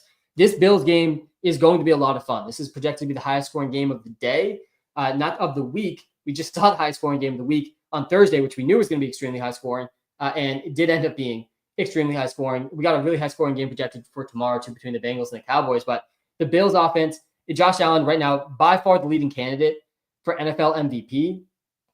Show starts it. Yeah, I got you. By the way, if you're watching live on TikTok, you got to follow for me to see your comments. So hit the follow button if you're watching live on TikTok and hit that like and subscribe button on YouTube. Josh Allen, he's 4th in fantasy points per game this season, but he has not been under 20 fantasy points in 2 months. The last time we saw Josh Allen go under 20 fantasy points was week 5. It's week 14, and he's probably not going under 20 fantasy points today in this matchup versus the Rams. I mean, he's been running. We've seen 3 straight rushing touchdowns for Josh Allen. This is always the point in the season. Down the final stretch, the Bills are trying to get the 1 seed away from the Chiefs, which they have a real shot to do, where Josh Allen turns into playoff mode, Josh Allen. And we see him run way more. And we've seen it in the last 3 games. It's the rushing touchdowns. He's willing to really put his body in the line in the red zone too. I mean, amazing spot for Josh Allen in fantasy. He's been a top 10 QB now for fantasy in 4 straight games. Again, he has not been under 20 points in multiple months. So Josh Allen, he's QB1 today. And no QB you want to start more than Josh Allen. James Cook, he's also a top 10 running back option, also a must start. He was a top 10 running back back-to-back games now, 107 rushing yards and a touchdown last week. Only 44% snap share. He's in a committee with Ray Davis, with Ty Johnson, but he's been efficient enough and he's really gotten the most out of his opportunities. He was at 7.6 yards per carry last week. He had one huge run there. He's still been one of the most efficient receiving backs in the NFL again this season too, and he's got multiple ways to get there in the receiving game or the running game. Good matchup here for James Cook. He's a must start today for sure. I would play Baker over Tua. Seeing that one in the TikTok live. We're going to get to all the comments, guys, coming up here momentarily. The Bills, by the way, they are 3.5 point favorites in LA today. Only 3.5 point favorites in this game. I didn't think I would take the Bills. -3.5 here. Khalil Shakir, he's also a must start today. So we got Dalton Kincaid is out in this game. Definitely some injuries to catch you up on in this Bills-Rams game. This is one of the games with a true game-time decision. Keon Coleman is a true game-time decision. Let's pull up him really quick because I think Keon Coleman's not going to play. We're projecting Keon Coleman basically out today. I think we got him for a 2% target share in the app right now. More of a game-time decision for Keon Coleman, the more in reference to Dalton Kincaid, who's out. Keon Coleman was limited in all 3 practices. He's been getting limited practices in now for multiple weeks, but he had a non-contact jersey on Friday. That's very concerning to me. I think if you're a non-contact practice player on Friday, you're probably not playing Sunday. And if he does play, how much is he really playing? A little bit of this Malik Neighbors situation here, where if Keon Coleman does play, and he might play, he is a true game time decision here. He's been getting limited practices in. Again, he was non-contact on Friday, which is not a good sign. But how much is he really going to play in his first game back if he's a true game time decision? I don't think that much. He's definitely in the must bench category for me. This does have pretty big implications for Amari Cooper. Just Dalton Kincaid is out.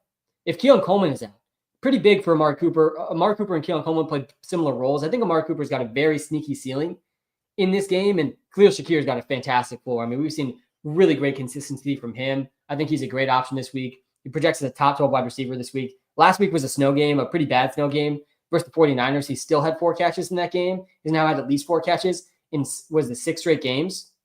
And before last week, before the snow game, he had at least 6 catches in 5 straight games. At least 6 catches and 50 yards in 5 straight games. He's been the most consistent and dependable receiver all season for the Bills. He's really been the only Bills receiver not battling through injuries.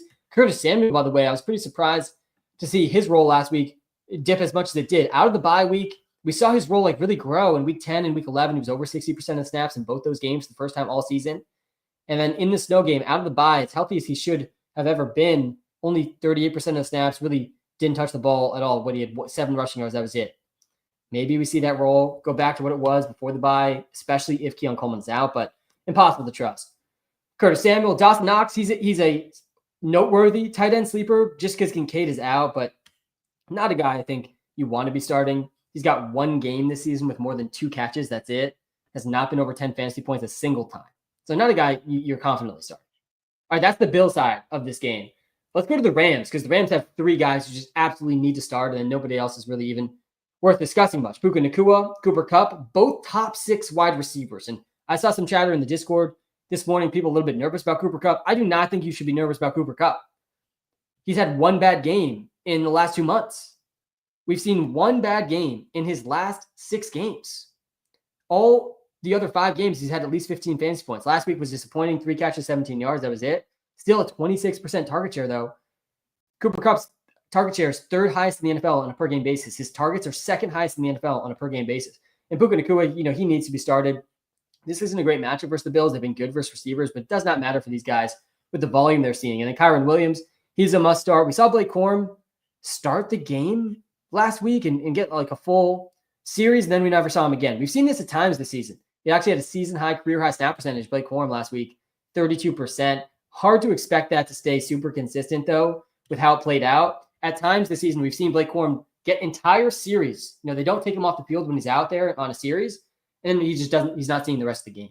Kyron Williams is still far, far ahead of him, and Corum, I still think for fantasy, just needs Kyron to miss time to really hit the way you'd want in fantasy. Stafford is startable in this game, with obviously the receivers being must starts. He's startable. He's got at least 2 passing touchdowns in 3 straight games, and at least 2 and 5 of his last 6 games.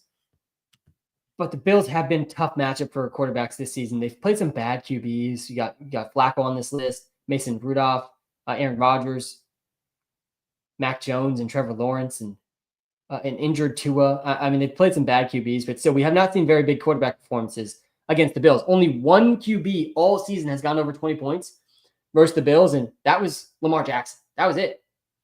Tua didn't do it in his healthy game. Mahomes didn't do it a couple weeks back. Brock Purdy certainly didn't do it last week in the snow.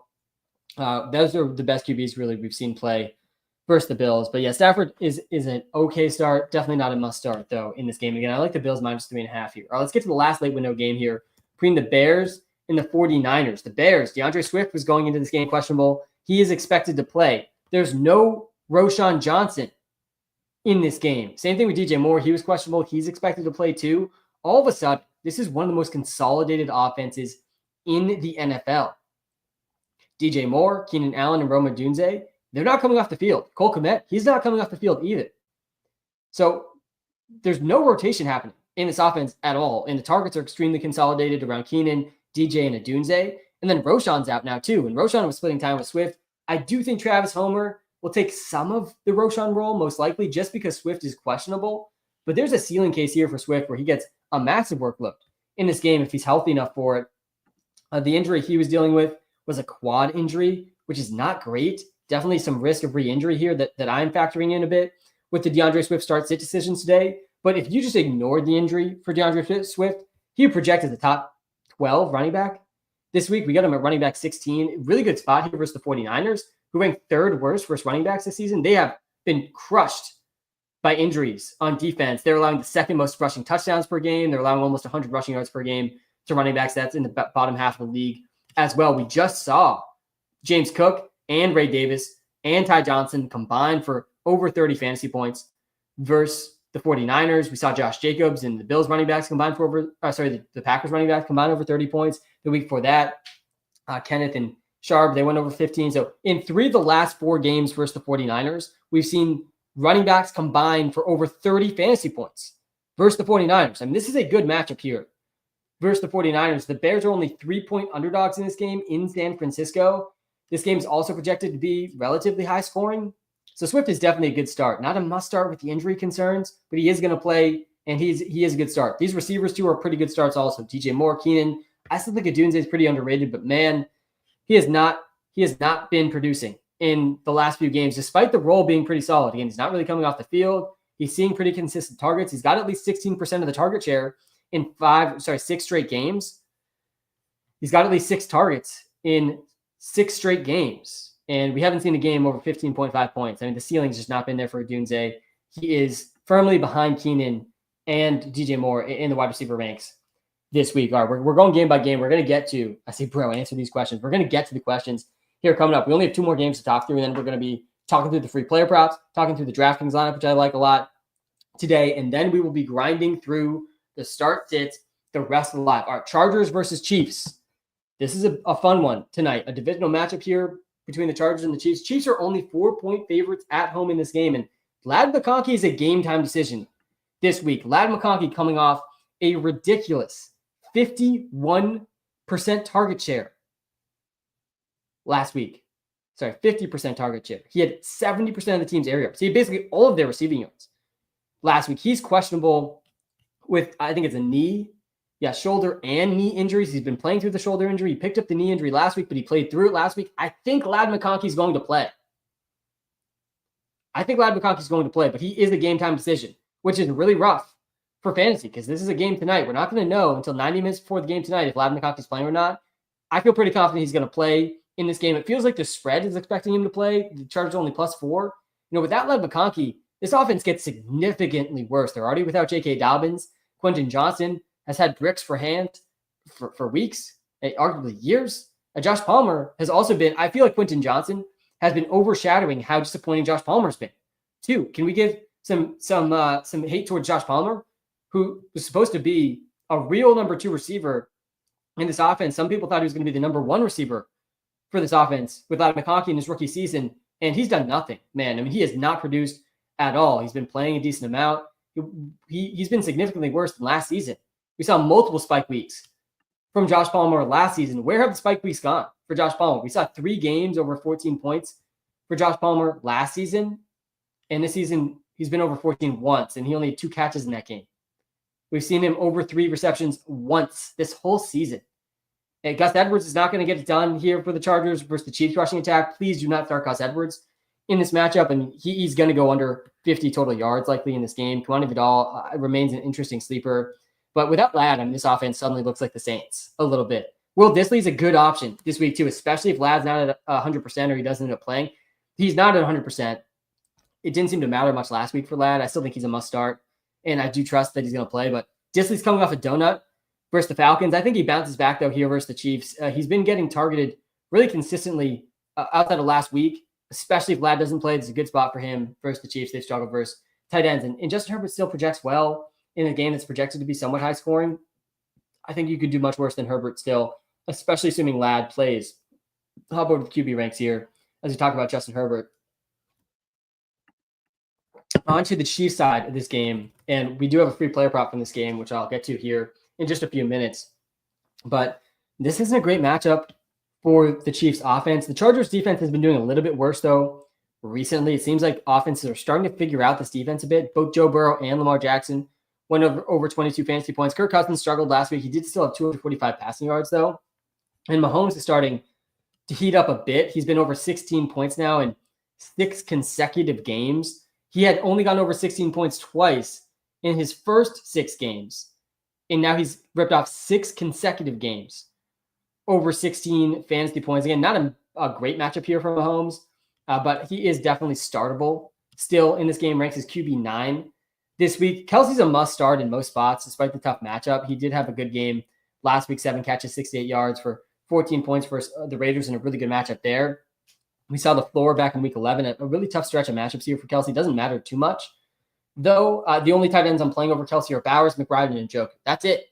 I'd go Kelsey over Kittle. I'd go Kelsey over Johnny Smith, and I'd go Kelsey over Jake Ferguson as well. Oh, I'm just realizing I didn't mention the 49ers offense. We'll get to that. We got to talk about Isaac Rendo in that game once we talk through the Chiefs. Hopkins, he's startable in this spot. He's been the best Chiefs receiver. Very excited, by the way, to hear that Marquise Brown is likely to make a return at the end of the NFL regular season. In deeper leagues, I don't think he's the worst bench stash in fantasy. He probably is not going to have a real role down the stretch for fantasy purposes, but this could be actually a pretty massive NFL move here for the Chiefs if they do get Marquise Hollywood Brown back. All of a sudden, this could be like the best wide receiver room we've seen from Mahomes in the playoffs, like in a while, and maybe ever, potentially.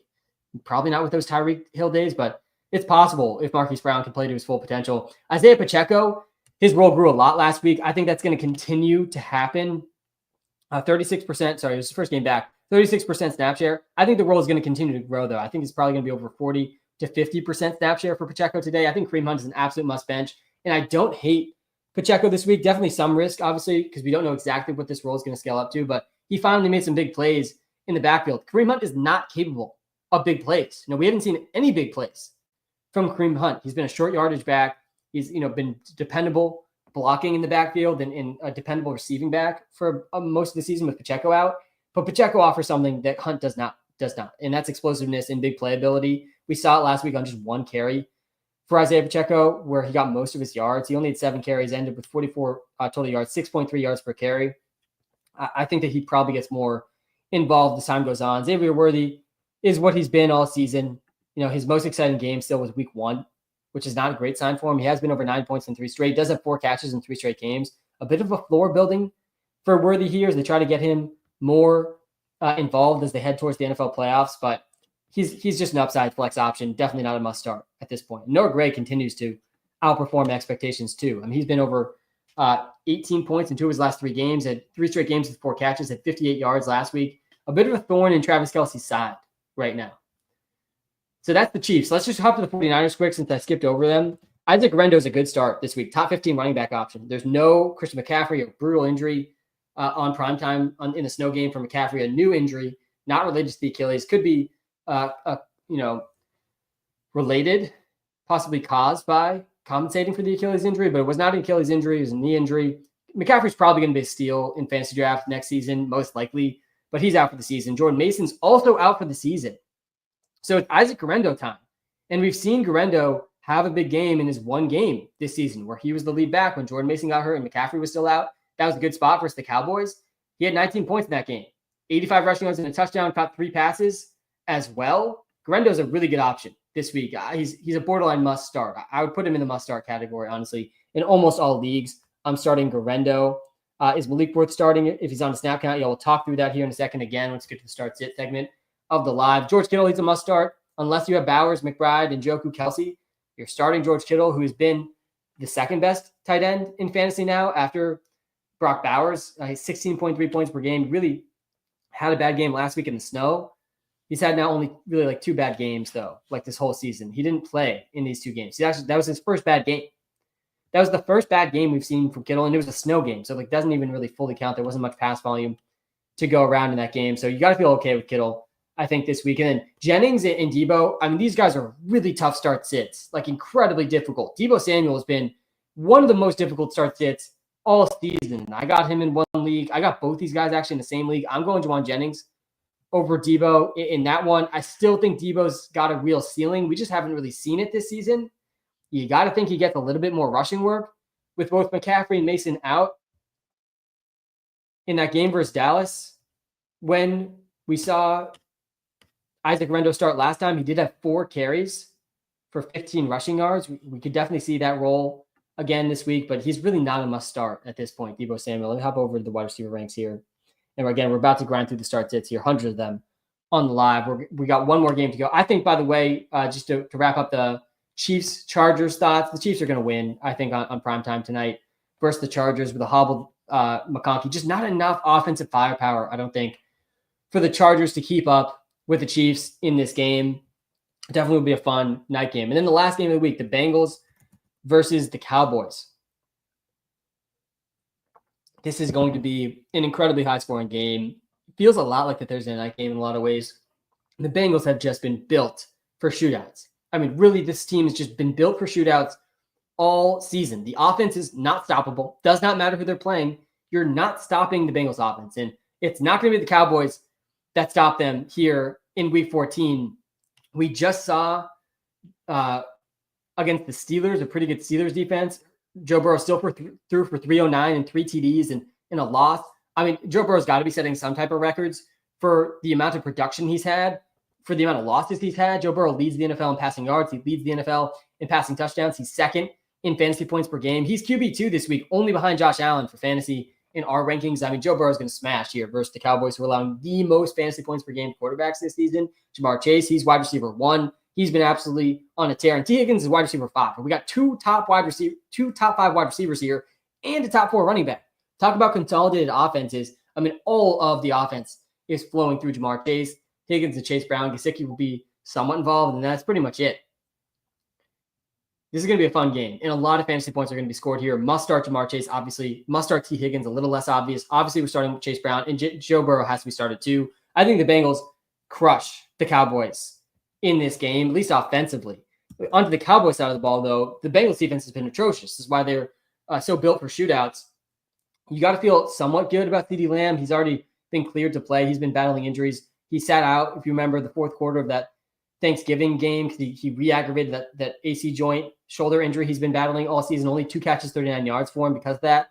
Last week, his worst game of the season, but this is a good matchup here versus the Bengals. Always a little bit of risk, though, moving forward that we see that again, where these AC joint injuries, they can get re-aggravated, and we see him sit and, get re-injured during the game, which is not great for fantasy, obviously. But the ceiling's still definitely there for CeeDee Lamb. I mean, a massive ceiling here in a potential shootout versus the Bengals at home in the Dome. Got to be starting CeeDee Lamb. Cooper Rush, interesting sleeper this week versus the Bengals, but I don't want to start Cooper Rush. And the other guy you do need to start, though, is Rico Dowdle, who we were on Thanksgiving. He was a must-start for us on Thanksgiving. Set almost a season high in snap percentage, almost 70% of the snaps. Did set a season high in rush share, though. Set a season high in carries. I assume this is a career high also in carries for Rico Dowdle. Had 22 carries, averaged 5.1. Obviously a great matchup versus the Giants, but scored 21 fantasy points. Also had 3 catches. Another guy in a good matchup here versus the Bengals, who their defense, I think, is worse than the fantasy points allowed numbers suggest. They've been horrible over the last 2 months. Again, they're allowing so many fantasy points. Najee Harris just destroyed them last week. Rico Dowdle's in the borderline must-start territory. I put him in the must-start territory, both him and Lamb. Again, I think the Bengals beat the Cowboys, though, in the spot. The Bengals technically not eliminated from the playoffs yet. As long as that remains the case, I think their offense is going to put up a ton of points. That's every game. We just went through every single game. My thoughts on every single game, every single relevant player in every single game. Shout out to everyone in this live stream who's just joining. Everyone who's been here from the start. We're coming up here on the free player props, the free DraftKings lineup, and grinding through hundreds and hundreds of start-sit questions. I'm excited to attack them today. There's a lot of tough start-sits here in Week 14. We got 6 teams on bye, tons of injuries to think through as well with Malik Neighbors, Ladd McConkey, and many others. We'll talk through all of that here coming up in a second. All right, let's get to the free player props of the day. I got 3 of them today, pretty unique ones here in Week 14. The first one I like is DJ Moore over half a rushing yard, and this is at plus 185. So we're getting very good odds on this DJ Moore rushing line. I'm always very hesitant with these wide receiver rushing lines, and DJ Moore had a quad injury coming in this game. He's questionable. He is going to play. DeAndre Swift dealing with an injury in this game too. He's going to play also. But if we go into the prop evaluator here in the Walter Picks app, by the way, it's the free week in the Walter Picks app. Everyone can use this prop evaluator 100% free. So if you're into props, we got you this week in the Walter Picks app. Even if you're not an active subscriber, it is going to be free for you this week and this week only. So you got to take advantage of this. If you're watching live on YouTube, link is in the TikTok in the YouTube description. Watching live on TikTok, link is in the TikTok bio. But if we go to DJ Moore here quick, in his rushing line. So DJ Moore has beat this line in 3 of his last 4 games. He's beat this line in 4 of his last 6 games. DeAndre Swift is questionable here. We're getting plus 185 odds. He's getting at least 1 carry in this game. He's been out there every single snap, basically, over the last couple of months. And we've seen him get a carry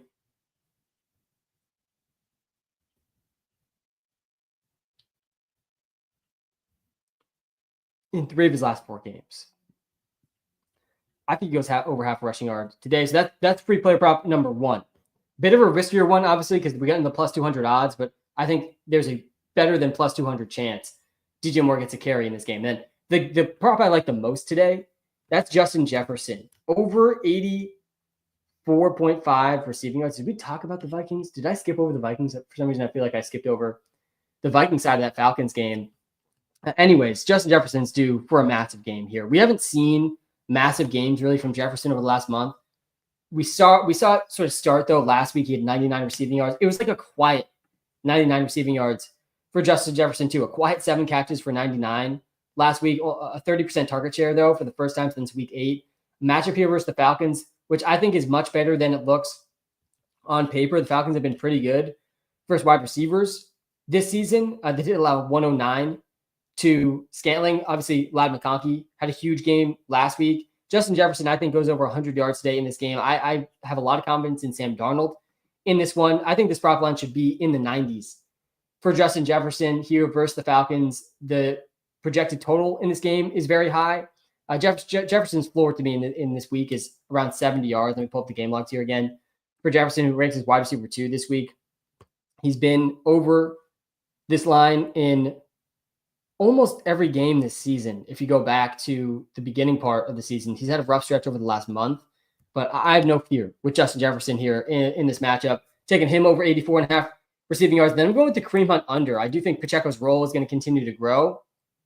44.5 total yards feels like a lot for Kareem Hunt, who had 15 rushing yards, 15 total yards last game with Pacheco back. I think he probably is closer to this 15 yards than the 44.5 yards in week 14, the night game here with Pacheco back. Pacheco's role is going to grow more than it was. Pacheco played about a third of the snaps last week. That's going to grow, in my mind, to at least 50%, 40 to 50% for Pacheco. He already looked more explosive than Hunt last week, and Hunt is not really capable of beating this in a single play. He doesn't have the explosive playability. He's going to need to get 10 plus touches to beat this line, and even still, he's at 3.7 yards per carry. Even 10 touches, he could easily go under this line. He had 7 carries last week. I think he goes for around that or less here in week 14. So I like this Kareem Hunt total yards under as well. So we're going with the a bit of the dart throw with the better odds with DJ Moore over half a rushing yard, Jefferson over 84.5 receiving yards, and Hunt under 44.5 total yards. I like the Jefferson one the most, then the Hunt one, and then the DJ Moore one if you're looking for something a little bit more spicy. That's the free player props of the day. Let's get the DraftKings lineup quick, and then we will get to the start sit portion of this live stream. All right, so the DK lineup. I'm double stacking Sam Darnold here. So I talked about Justin Jefferson there just for a second. I like the passing attack for the Vikings today a lot versus the Falcons. Darnold stacked with Justin Jefferson, stacked with Jordan Addison, and I'm bringing it back with Darnell Mooney. I think Darnell Mooney's pretty underrated in the spot here too versus the Vikings. The Vikings, a very big pass funnel defense for the Falcons offense today, but I also think the Vikings passing attack will have a lot of success too. And then it's a really unique slate on DraftKings where so much ownership is going to coalesce around Zach Charbonnet, Braylon Allen, and Isaac Guerrero. All three of these guys are really cheap on DraftKings, and that makes it very possible to play both Alvin Kamara and Saquon in different lineups too. I'm going with Alvin here. I think Saquon will probably come in higher owned than Alvin Kamara. I like Zach Charbonnet out of that group of three I just mentioned of Charbonnet, Guerrero, and Braylon Allen. All really good values though, depending on what you're trying to do in your DraftKings lineup. And then I'm stacking the Raiders Bucks game, Cade Otton, Jacoby Myers. I do not think Cade Otton's going to have high ownership on a slate with Bowers, McBride on the slate as well. Kittle's on the slate as well. I think Cade Otton's a really good value in these tournaments. Really good spot for him versus the Raiders. Coming off a couple down games, Cade Otton, I think he's got an incredible ceiling. Really, his ceiling's up there, I think, with those tier 1 tight ends. So that's the DraftKings line. I'm going with the Bears defense as well versus that 49ers offense that's been struggling with no CMC and with no Jordan Mason. All right, that's the DraftKings lineup today. All right, that is every game, all the player props. We just got through the DFS lineup. It's time to grind through the start sits. Man, week 14. I cannot believe this is the 14th Sunday live, man. I live for these lives. I look forward to these all week. And I'm pumped to grind through some start sits the rest of the live now. If you're watching live on TikTok, guys, let me know in the comments what position rankings do you want to see next. If you're watching live on YouTube, do the same thing. I'll try to get to as many start sits as I can. But if I do not get, have you ever hit on DraftKings? We've hit in 4 of the last 5 weeks that DraftKings lineup I've shared in this live has hit. We haven't hit in the top 10 of these tournaments. And these are big tournaments I'm entering these lineups into, hundreds of thousands of lineups. And my goal is to hit first place. That's the way I'm building these lineups. So I don't even care a ton if I'm cashing or not. Like I want to hit. I'm trying to hit these lineups big. You know, that's the goal. Sometimes that means you might miss tremendously because you got to take some risks. But that we have been cashing, yes, these DraftKings lineups. And I do spend a lot of time thinking through that. In a must-win to enter playoffs, even though I have the 3rd most points scored. Classic fantasy situation here. Tough decision picking between these 3. Tyreek, Jacoby, Connor, and Sharp. Yeah, this is not easy. And I think you got to bench Tyreek here. You can't bench Sharp. We're absolutely not benching Zach Charbonnet here in the spot in week 14. I don't think you can do it. He's going to be in a Kyren Williams type role. You know, replace Charbonnet with Kyren Williams. Would you bench Kyren Williams here? Like, I just don't think you can.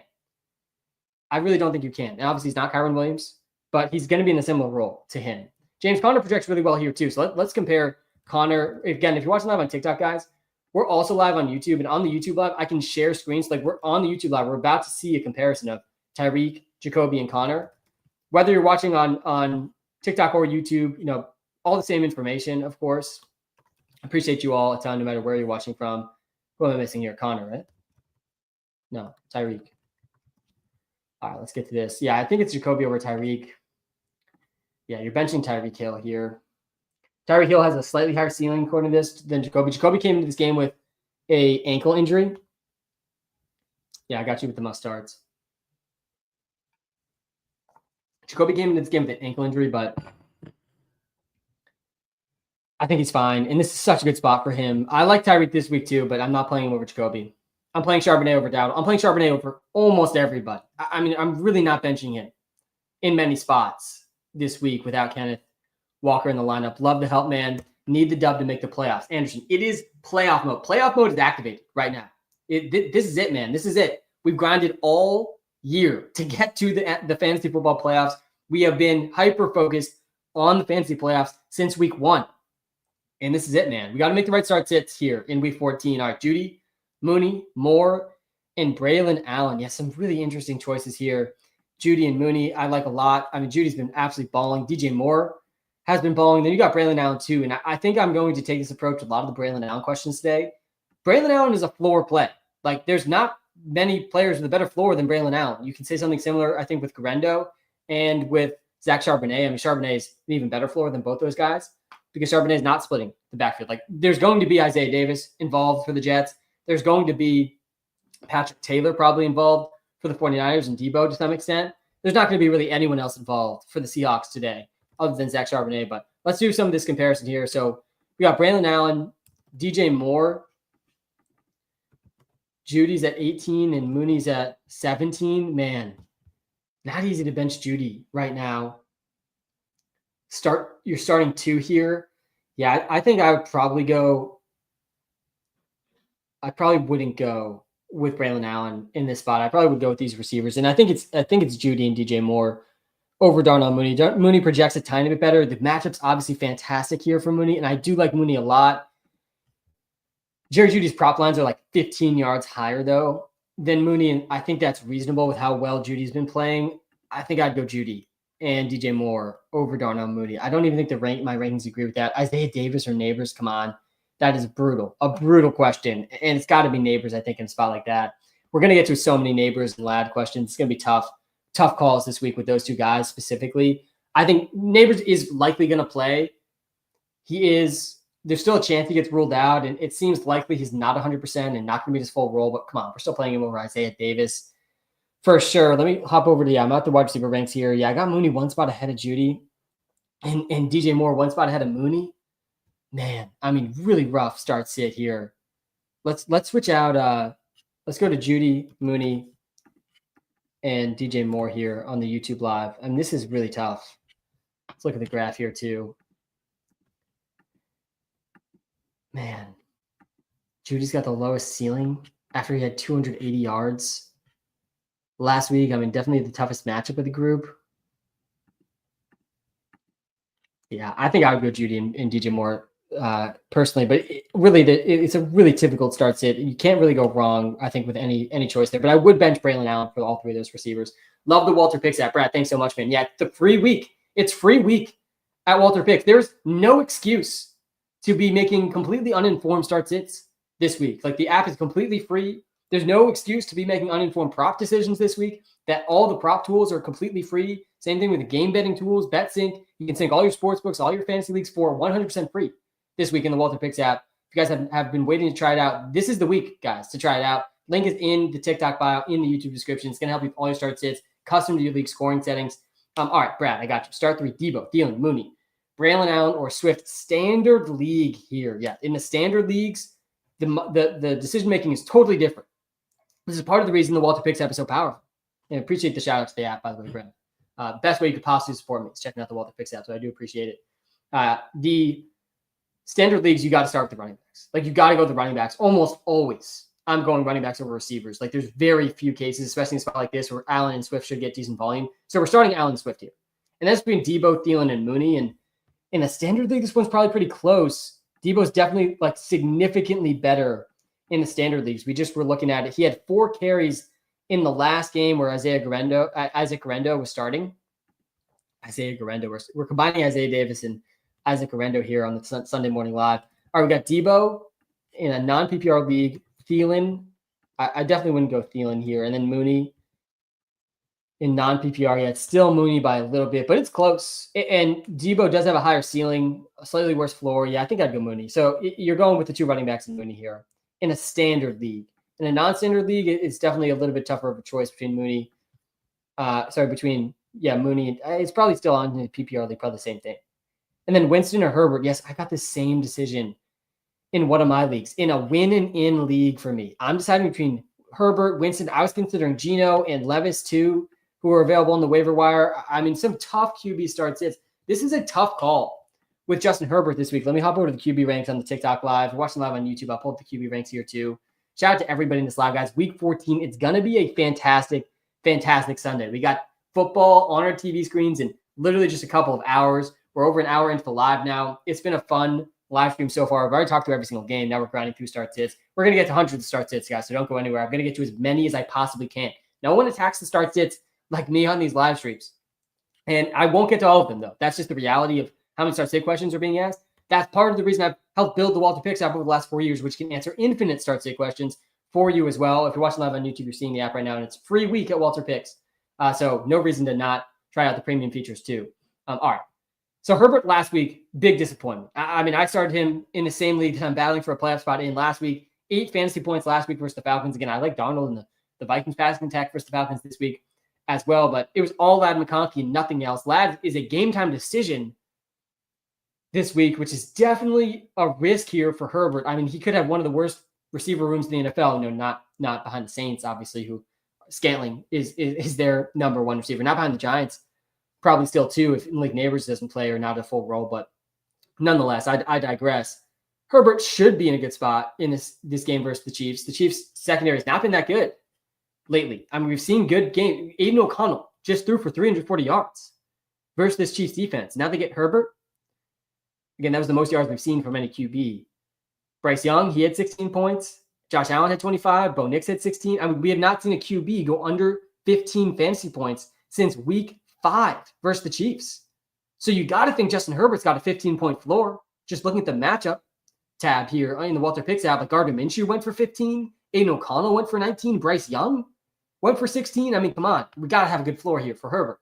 But you look at the Chargers situation with McConkey questionable and these receivers. I mean, I get the question here. And then Jameis Winston, he's coming off a career Browns day. He had 500 yards, 3 yards short of 500 passing yards. He was QB1 last week. But now he gets the Steelers. Definitely a much scarier matchup than Herbert has versus the Chiefs.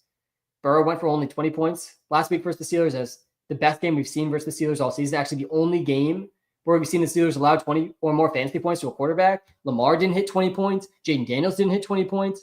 We saw Dak Prescott fall below 20 points before he got hurt. Anthony Richardson and Flacco, they actually combined just barely over 20 points. Herbert back in week 3 only had 9.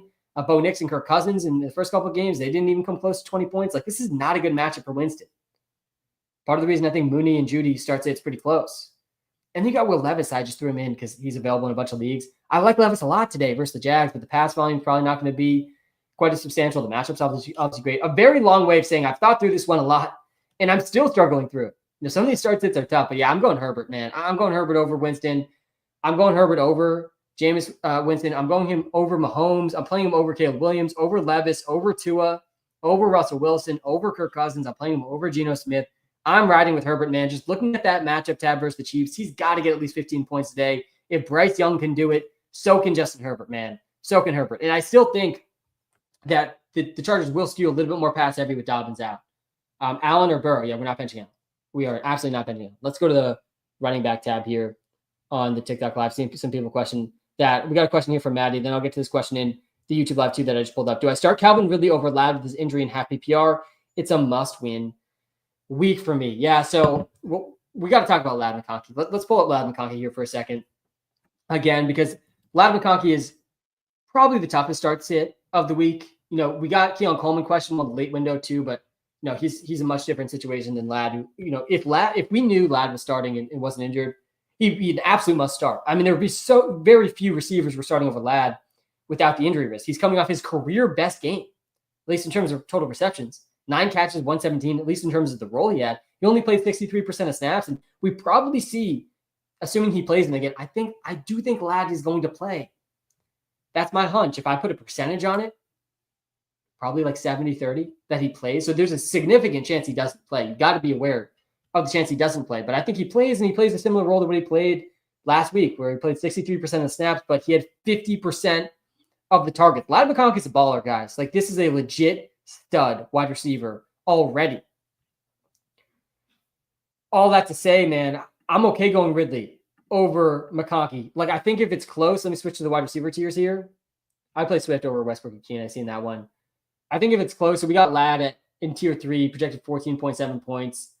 We got Ridley 1 tier below. So if you're 1 tier below, Ladd, I think it's probably fine. So we got 2 tiers below, actually.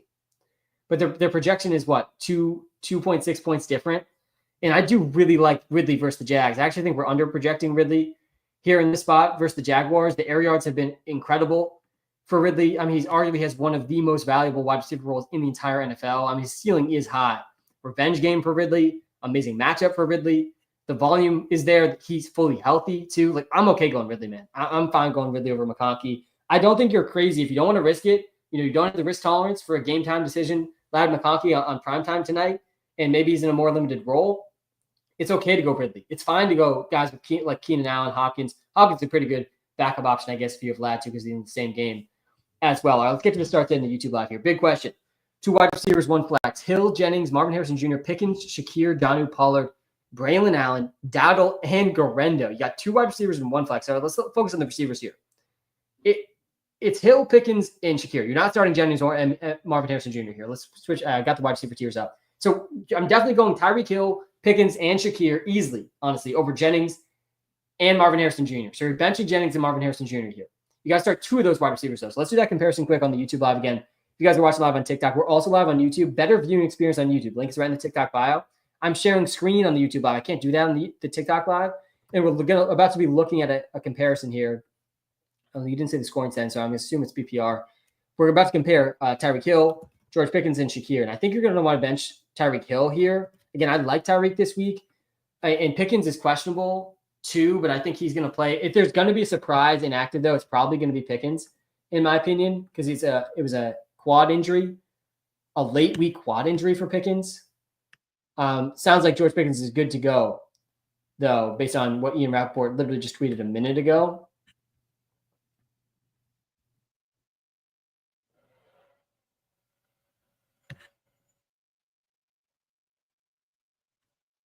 That's the only news update I'm seeing here. So, yeah, I would go Pickens and Shakir over Tyreek. And then for the running backs, you got a bunch of good running backs options here. I think it's Pollard, though, over Allen and Dowdle and Garendo. I'd play Pollard over all those guys. I think they're all pretty good. They're all in the top tiers of the running back tiers. Yeah, we got Pollard in tier 3. Dowdle's also in the bottom of tier 3. Then Garendo's right at the top of tier 4. All these guys. Braylon Allen's in tier 4 too. I mean, really comparable. Tough start sit there for sure. But yeah, I'd lean towards Pollard versus the Jags. Better matchup, I think, than all those guys for Pollard over Garendo and Allen. But not a bad matchup for some of those other options too. Hope you had a great week. Got a dilemma this morning. Got you, Kylo. Pick 2 for wide receiver. D-Hop, Addison, Devonta. Thanks as always. Yeah, Kylo, hope you're doing well in this week 14, man. I appreciate everyone that's been, I appreciate everyone live, just in general, who's here right now, whether it's the first time ever you're tuning into this live or you've been here for the 14th straight week, but especially those people who are here for the 14th straight week, man. I appreciate you guys so much, really. Addison versus Devonta Smith is not an easy call. I think, these guys are like back-to-back and the ranks here. I think definitely play Hopkins in this spot. Hopkins has been really the best Chiefs wide receiver over the last month or so. And then I think it's Addison over Devonta Smith. Really just a lot of risk here for Smith. I'm playing Addison in the DraftKings lineup. I do like the Vikings passing attack today in the Dome. We're going Sincere McCormick over Amir. Yeah, it's got to be Sincere McCormick. There's no Madison and there's no Zamir White again this week.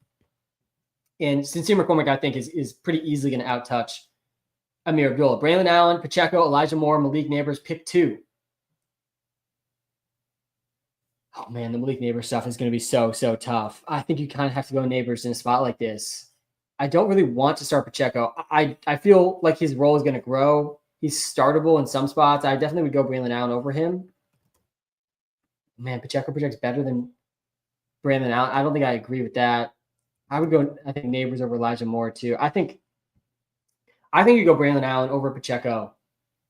And I think I would go Neighbors over Pacheco also. I mean, I guess you could start 2 of these guys. You could just bench Neighbors and play Pacheco and Allen. Maybe that's the move. Maybe you go Allen and Pacheco. Again, Braylon Allen is a bit of a floor play this week. The volume should be there for Braylon Allen. The ceiling is a little bit unknown for this Jets offense. The matchup is good. The matchup's good for Neighbors too, assuming he's healthy, but it's really tough to trust Neighbors, I think, in a spot like that. We have other good options. RB ranks. Yeah, I got you. The running back ranks. Charbonnet or Najee. Yeah, we're not benching Zach Charbonnet this week. This is not the week to bench Zach Charbonnet. I would play Garendo over Braylon Allen.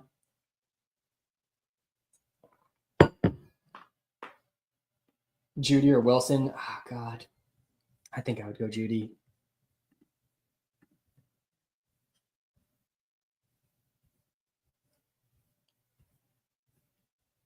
JP, how we doing? Yes, it is free week at Walter Picks. Free week.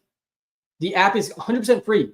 There's no commitment needed. You just open the app. Everything's unlocked for you this week in week 14. We've never done this before. in the Walter Picks app. If you've been waiting to try some of the premium features in the Walter Picks app, like syncing your league for customized fantasy insights powered by Walter's AI intelligence, the best player projections you could possibly find anywhere, live in the Walter Picks app, and they're free this week. All the player prop insights, all the game betting insights, all the fantasy insights, 100% free. Link is in the TikTok bio, in the YouTube description. JP, appreciate you shouting that out. Half PPR here. Assuming Pickens plays. Pickens or Lamb, yeah, man. Pretty comparable options, honestly, here, if you really think about it. I really think Lamb's ceiling is extremely high versus the Bengals. I mean, this game is going to be a shootout. Like, both these teams are built for shootouts in a lot of ways. Pickens, somewhat of a revenge game here versus the Browns. You guys remember at the very end of that snow game where Russell Wilson hooks up a really fantastic Hail Mary throw. Pickens was out of the back of the end zone fighting. The only guy that had any chance to catch that Hail Mary pass was actively fighting the Browns defensive backs. But he's been really, really consistent since Russell Wilson took over. I still think it's probably Lamb. Lamb's just, I think the floor is lower because he's got the re-injury risk like we saw last game. So I do think the floor is lower for Lamb than it is for George Pickens. Not a bad matchup here, though, at all for CeeDee Lamb. We just saw George Pickens smash. In this matchup, Calvin Austin went over 10 points, too, versus the Bengals. Yeah, I think I would go Lamb personally for the ceiling. Pickens has a good ceiling, though, too, and I would argue a safer floor. But, yeah, I personally would go with Lamb. Yeah, I do think Sharp is a lock this week and will play very well. At a minimum, you're getting 20 touches or around 20 touches from Zach Charbonnet. You just can't say that about many players. You really can't. Charbonnet is a top 10 running back option this week. James Conner or McConkey. Yeah, in that spot, I think I'd go James Conner. Hey, Sam, Jaden Daniels out this week. Need to win to make the playoffs. Levis, Wilson, Stafford, Winston, Carr, Rush, O'Connell, Rodgers, or Locke. Please start one. Yeah, so this one, I think it's between two players. And we were just looking at them when we were talking about Justin Herbert. It's Levis and Winston. I think both these guys have a pretty good case to start. Winston and Russell Wilson, they come into this game I haven't confirmed this, but it just has to be true. It just has to be true. It's got to be a NFL record total passing yards in the previous week for two QBs going into a game. Winston and Russell Wilson last week, they didn't play each other last week. They play each other this week. But last week, Winston and Russell Wilson combined for almost 1,000 passing yards. There's like over 900 passing yards between the two of them last week. But this isn't a great matchup for Winston.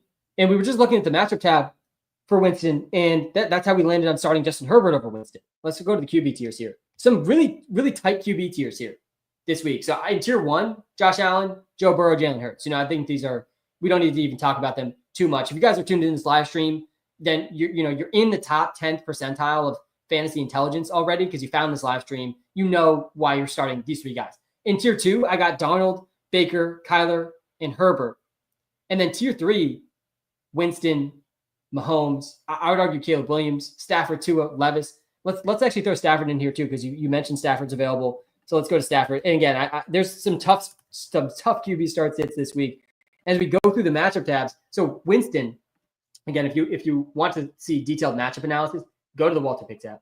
It's in the TikTok bio, and you're going to be able to see all this information I have on the YouTube live right now for free. So Burrow had a good game last week versus the Steelers, but that's Joe Burrow. Joe Burrow has not had bad games this season. Joe Burrow leads the NFL in passing yards this season. He leads the NFL in passing touchdowns. Am I saying that right, or is he second? Yeah, he's number 1 in both those stats. He's second in fantasy points per game. I think only behind Jalen Hurts or Josh Allen. But no other QB has done well versus the Steelers, like no other QB. And they played decent QBs. Lamar, he went only for 16. When Winston played in the snow game, though, he was one of the better games here versus the Steelers. He went 14.5. The Browns are letting him throw a ton. And we did just see a good game, but it was from Joe Burrow, which is not comparable to Winston. Jaden Daniels, he only had 8.6. Daniel Jones struggled. That's not saying much. Rodgers struggled. That's not saying much. Aiden O'Connell struggled. That's not saying much. Dak Prescott didn't go for 20 points. That's definitely saying something. I mean, they haven't played the best QBs. So I think Winston's like a very boom-bust option this week. And then you look at Stafford, the matchup for him versus the Bills, that's not great either. They're allowing the second fewest points per game. They've also only allowed one player over 20 points. Both of these teams, they're both Lamar, right? Both these teams, the Steelers and the Bills, have allowed only one game. No, it wasn't Lamar for the Steelers. It was Burrow last week. But both these teams have allowed only one game over 20 points. For the Bills, it was Lamar. And for the Steelers, it was Burrow. I mean, that's not great for a quarterback matchup for these guys. And it looks like the Bills, they've played some slightly better QBs too. They played Mahomes, Tua, Stroud. I mean, not the best QBs in the first month of the season, I guess. So both these guys, both these teams, the Bills and the Steelers, they haven't played the best QBs, but they've only allowed one QB over 20 points, and both of them are MVP candidates in Burrow and Lamar.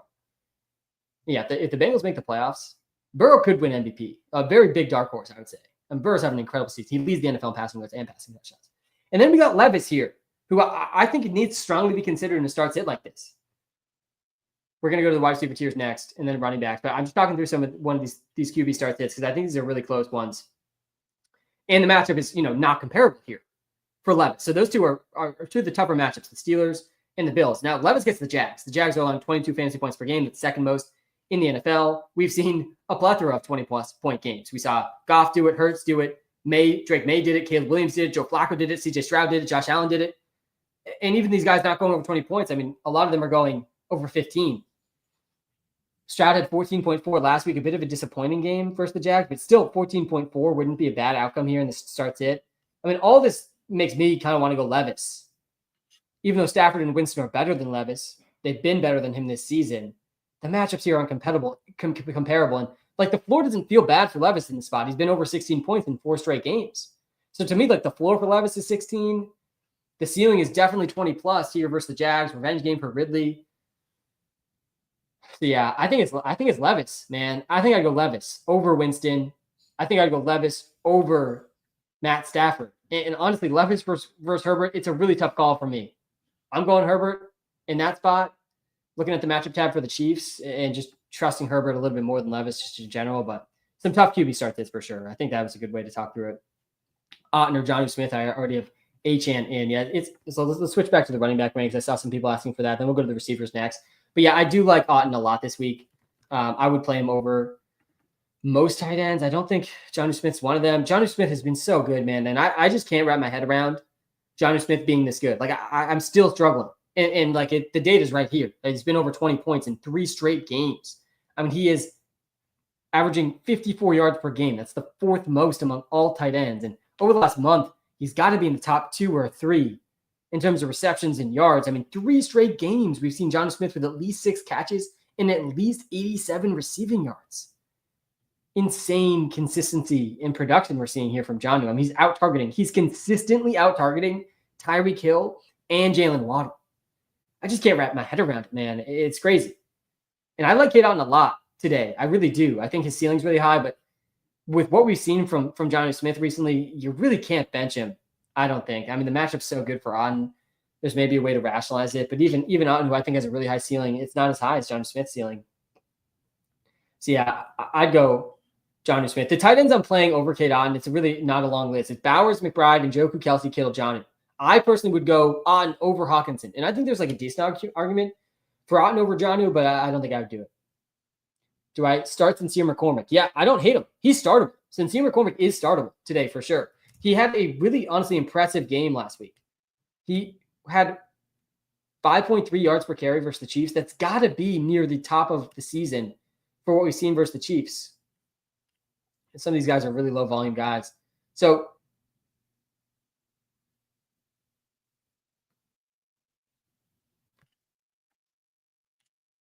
yeah, Chiefs week 13. Oh, yeah, I'm not looking at the Chiefs matchup tab. Confused myself there. All right, let's go to the Chiefs matchup tab. Let's see how Sincere McCormick's performance last week compares. Because I do think he's startable this week for sure. Let's go to the efficiency here. Look at the yards per carry. So Sincere McCormick, here's the guys he had a better yards per carry than. He had 7 carries. So not a ton of volume, but that was 7 routes. Sincere McCormick, he had 12 carries. So that's decent volume. And his yards per carry was at 5.3. That was better than Amir Abdullah on his own team. That was better than Chuba Hubbard and Jonathan Brooks the week before. That was better than James Cook was versus the Chiefs. Better than Javonte Williams was. Better than what Bucky Irving did. We're talking about Sincere McCormick here. I mean, way better than whatever Alexander Madison did back in week 8. Better than Jordan Mason did. Better than Alvin Kamara performed. Better than J.K. Dobbins. Better than Bijan Robinson. Better than Tyler Algier. Chase Brown was a bit better. I think that was low volume, though. I mean, better than Derrick Henry. Better than almost every one of these talented running backs that the Chiefs have played. I mean, this was an impressive Sincere McCormick game, and he's going to get more work today. So yeah, he's startable. It's a much better matchup for him today than versus the Chiefs. So yeah, Sincere McCormick definitely an interesting sleeper today for sure with Madison and Abdullah out again. Would you also do Swift or Hubbard? And now it's a Monday question. Would you target any other defenses on waivers over Dallas D? Yeah,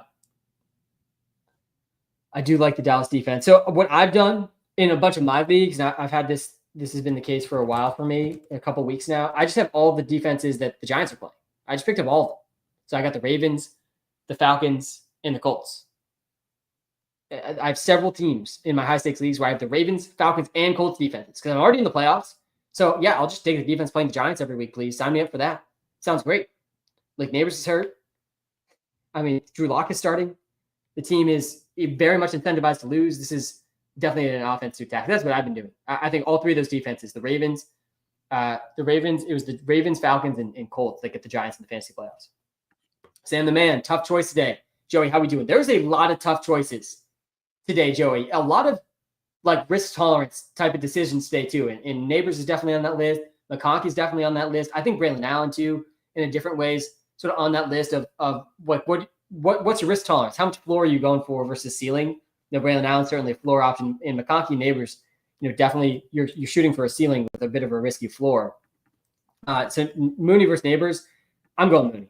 Yeah, I'm going down on Mooney over Neighbors. I think that the ceiling for Mooney is good enough to compete with the ceiling for Neighbors in a spot where he's not fully healthy. I still think there's a chance Neighbors gets ruled out. That's definitely still possible. It doesn't seem like that's likely. I would put that under 50% chance, maybe a 10, 15% chance. Neighbors just doesn't play at all, which would honestly be much easier for fantasy decisions. But he's probably going to play, and he's probably not going to be in a full role. And what does that mean for a guy that leads the NFL in target share by like a mile? We were looking at that earlier. There's only 2 wide receivers in the NFL over a 30% target share.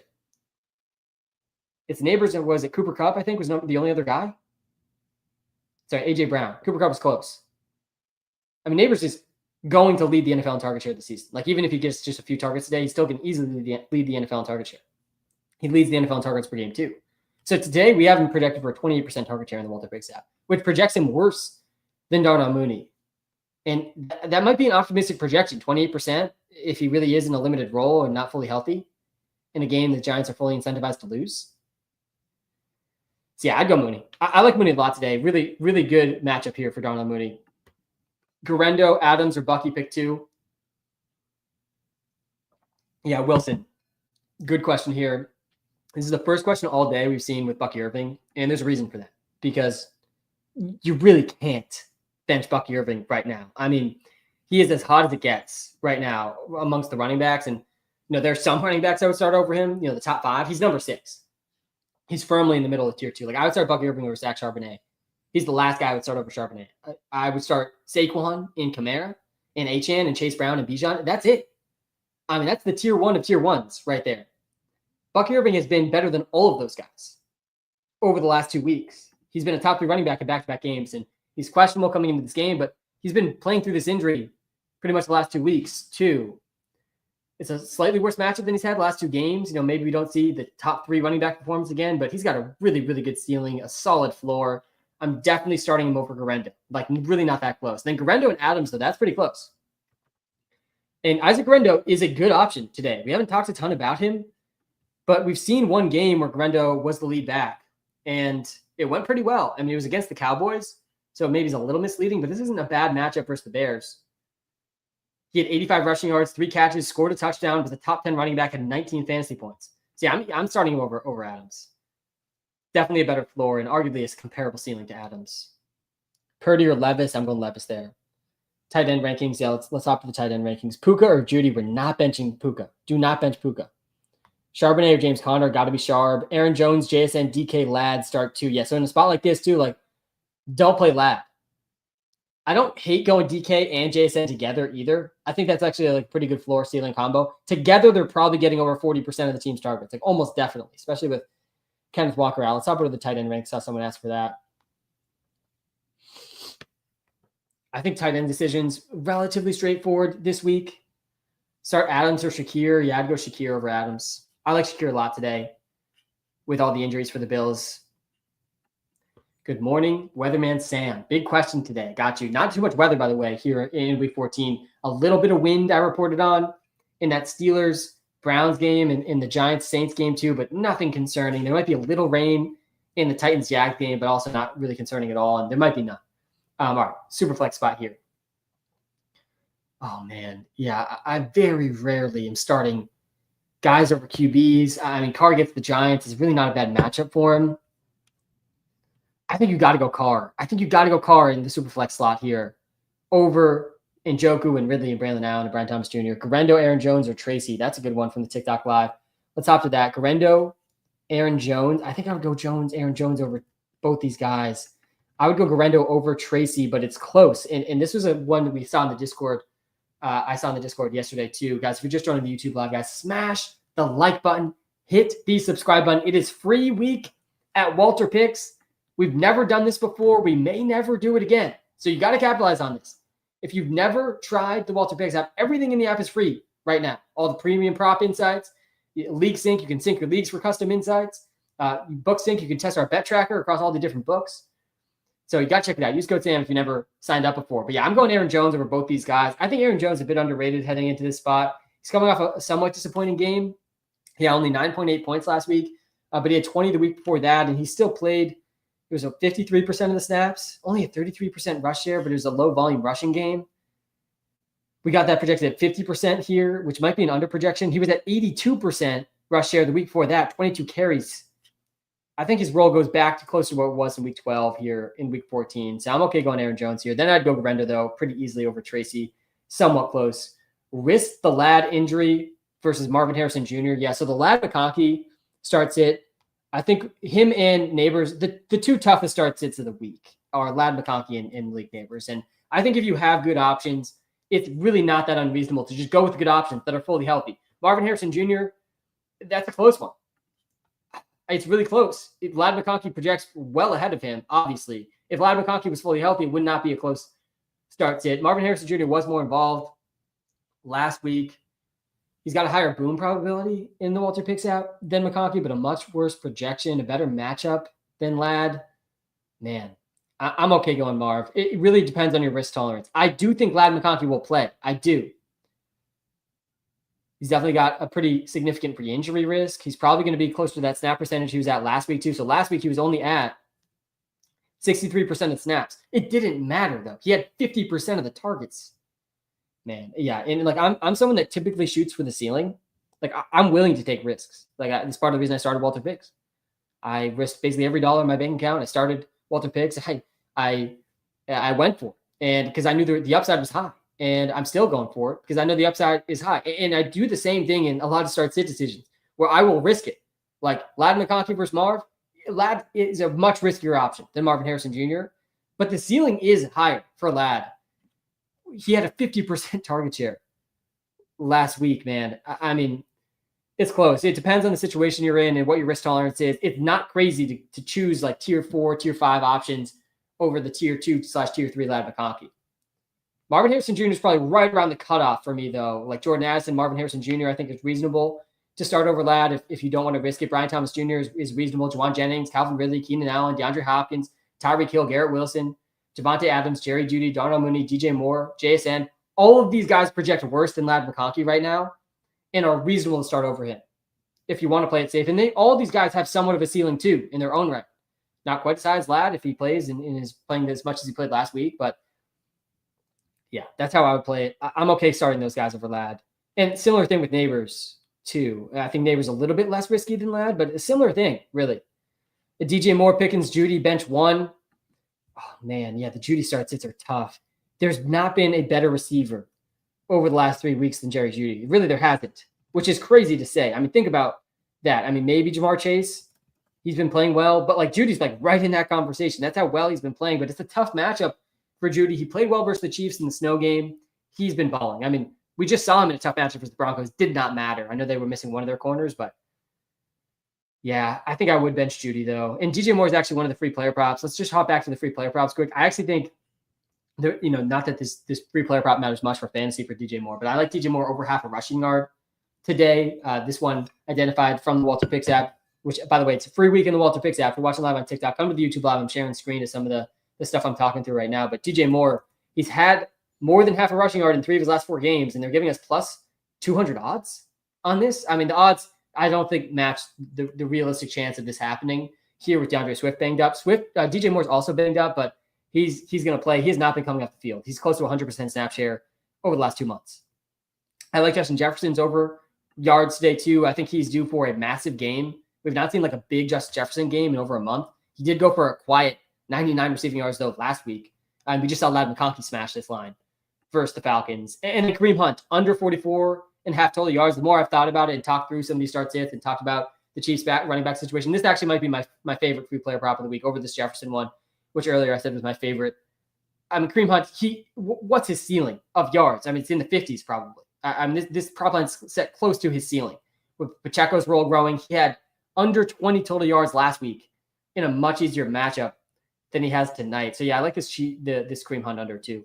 Kyler or Darnold, yeah, I'd go Darnold over Kyler, but it's close. And I don't think it's crazy to go Kyler there. If I go to the QB tiers here on the TikTok Live, I got them both in the same tier, both in tier 2. They're projecting really close together. So I would lean Darnold, though, personally. Alvin, good morning to you. Happy Sunday to you as well. Should I stack Stafford with Puka or start Caleb? Also, second running back spot, Garendo or Allen? Yes, I'd lean Garendo over Allen. Comparable spots for them today. But the difference is we've seen Garendo in the spot once this season. We haven't seen Braylon Allen in this spot. I think it's more likely that Braylon Allen splits time with the second running back there. I'm blanking on his name right now. I'll pull this up here.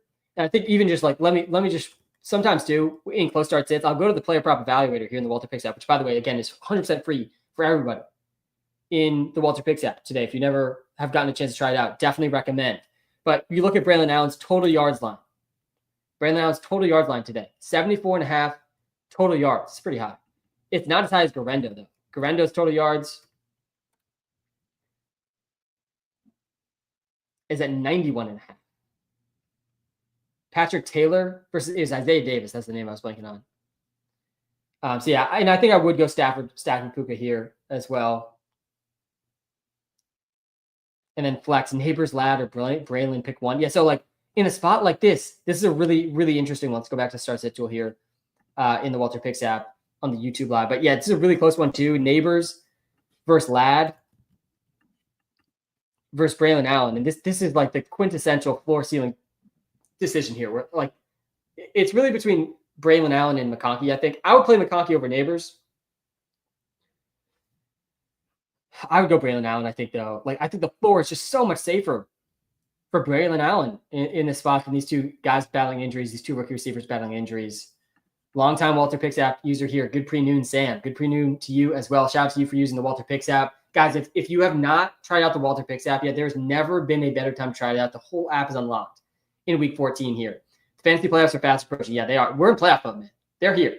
As far as I'm concerned, they're here. So next week, it's just going to feel like the second week of playoff mode for me. It's not going to feel like this new thing. All right, choose one running back and one flex. Westbrook, Akine, Braylon, Sharp, Sincere McCormick. Let's go, Sam. Yeah, so you got to start Sharp.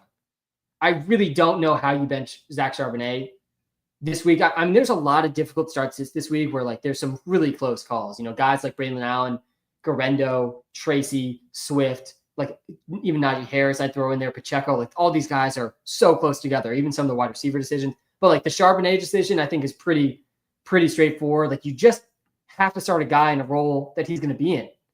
He projects as the running back 7 in the Walter Picks app right now. And like the projections aren't that crazy. You can see in the Walter Picks app, if you scroll down to week 14, these blue ones, this is what we're projecting behind the scenes in the Walter Picks app. And you can scroll over to some of the baseline assumptions. 75% rush share. Well, let's look at what he was at the 2 games without Kenneth. He was over 75%. In those 2 games. He got all of the running back carries in those 2 games without Kenneth. Like wasn't coming off the field. He played 96% of snaps in that first game and 84% in the next one. And we're only projecting him for 3.8 yards per carry. I mean, that's really not that aggressive of a projection here. So we're not even projecting him to be that efficient. I mean, yeah, you got to start Sharp. Let's go to the must starts. Yeah, he's on the must start list, obviously, Zach Charbonnet. All right, the other starts it part of this though is not easy. So Westbrook, Akine, Nick Westbrook, all I do is score touchdowns. Akine, I mean, like if if you want to bet on Westbrook-Ikhine to score a touchdown, you've been cashing for, was it 7 or 8 consecutive weeks? I mean, I think he had 1 week in there where he didn't score. Then you got Braylon Allen. I would go Braylon Allen over Nick Westbrook-Ikhine. Nick Westbrook-Ikhine is like a much better version of Marquez Valdes-Scantling. And you know how I feel about Marquez Valdes-Scantling. I just don't know how you start him. He's had 1 game this whole season with more than 2 catches. That's Marquez Valdes-Scantling. And then Sincere McCormick, I do think is startable. I do think he gets 15 plus carries today. And we were just looking at the matchup tab for the Chiefs. Sincere McCormick was one of the most efficient running backs against the Chiefs this whole season. He was more efficient than Derrick Henry and a bunch of other super talented running backs we were looking at there. That's just a small sample size of 12 carries, but still like a very impressive performance versus that really good Chiefs run defense. It's the number 1 run defense in the NFL last week for Sincere McCormick. But yeah, I'd go Braylon Allen over him still because Sincere McCormick is going to lose a lot of receiving work to Amir Abdullah. I do think Braylon Allen will lose some work to Isaiah Davis, who actually scored last week and had a bit of a role last week. I think what we see from the Jets today is Braylon Allen in the Breece Hall role and Isaiah Davis in the Braylon Allen role. But if Isaiah Davis outplays Braylon Allen in the early part of the game, it's possible we see a slightly bigger role for Isaiah Davis. Definitely a risk, but I like Braylon Allen do some more. Better matchup, I think, for Braylon Allen as well. And the Nick Westbrook-Ikhine is it's just a bet on him scoring, which has been such a good bet. But similar to Marquez Valdes-Scantling, guys, he's 1 game all season with more than 3 catches. Like, this is just not the type of guy I like starting in fantasy. He's averaging 1.7 catches per game. That's outside the top 100 receivers in the NFL. All he does is score touchdowns. His touchdown rate, guys, he has a 40% touchdown rate. 40%. I mean, that's ridiculous. He's scoring on almost half of his catches. I mean, just obviously not sustainable and just truly incredible. So yeah, I think he's a bench though. Like, I'm not willing to bank on touchdowns every single week from a guy that's not even getting 3 catches. I'd start both these guys, I think, honestly, over Westbrook-Ikhine. I think through this more, even though the matchup's good, he's probably going to keep scoring. Yeah, I mean, it's a tough call for sure. Sincere McCormick over Nick Chubb or Chuba Hubbard, DK or Shakir. Yeah, I think DK versus Shakir is close for sure. I like Shakir a lot. I like DK too. Let's just do that one quick before I get to that McCormick one. Yeah, it's close call here. I think I would go DK over Shakir, but Shakir is safer. DK had over a 30% target share, though, for the first time in a while last week. I feel pretty good about him here in week 14. Good morning, sir. Start 1, Debo, Mooney, or Amari. Yeah, it's Mooney. Brian, it's Mooney. I like Mooney a lot today versus the Vikings. Really good spot for him. Debo is such a brutal start sit. He's been a nightmare start sit decision all season. This week's no different. I still think there's a ceiling there for Debo, but there's a ceiling there for Mooney too. All right, so McCormick versus Chuba Hubbard. Marvin Harrison Jr. versus Brian Thomas Jr. to the 2 junior rookie receivers. Let me hop over to the wide receiver tiers here on the TikTok Live. By the way, TikTok Live, let me know what position rankings you want to see next. You got to be following for me to see your comment, though. So make sure you follow on the TikTok Live. If you're just tuning into the YouTube Live too, guys, smash the like button.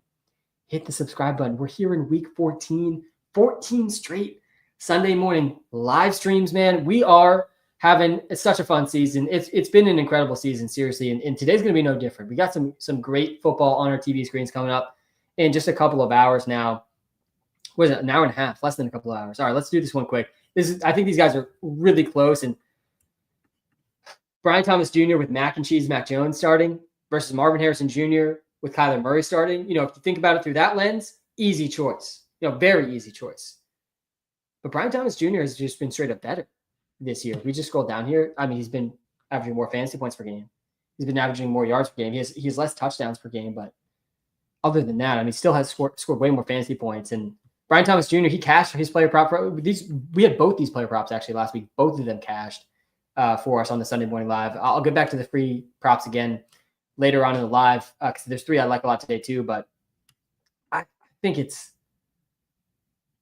Marv, man. The way we thought about it just initially when I opened this up, Kyler Murray versus Mac Jones. I think that's enough right there to go with Marv. These guys are projected so close together. The ceiling is higher for Marv. There's definitely a higher ceiling for Marv. Like, what's the ceiling for Mac Jones, man?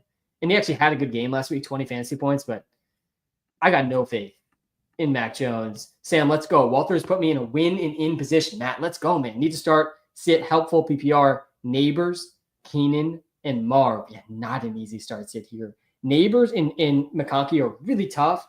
Start sits. And honestly, the more we've talked through today, and I don't think there's been another news update. I will refresh just to make sure. Oh, and the reports are actually coming out now.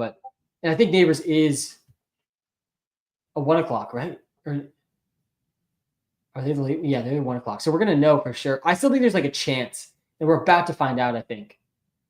Because all these actives and inactives are coming out right now. Kendrick Miller's active. Jacoby's active. Alexander Madison's officially inactive. Raheem Mostert's officially inactive. Bucky Irving's officially active. Josh Reynolds is inactive. He hasn't played in a while. Nothing on Malik Neighbors yet.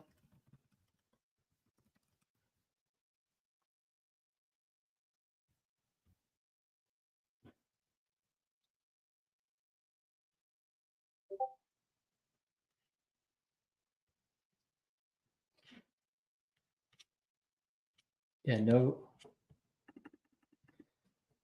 Neighbors update yet. I really do lean towards benching Neighbors if you have other good options. With this ominous like limited role reports, it's hard to know how substantiated, how true this might be.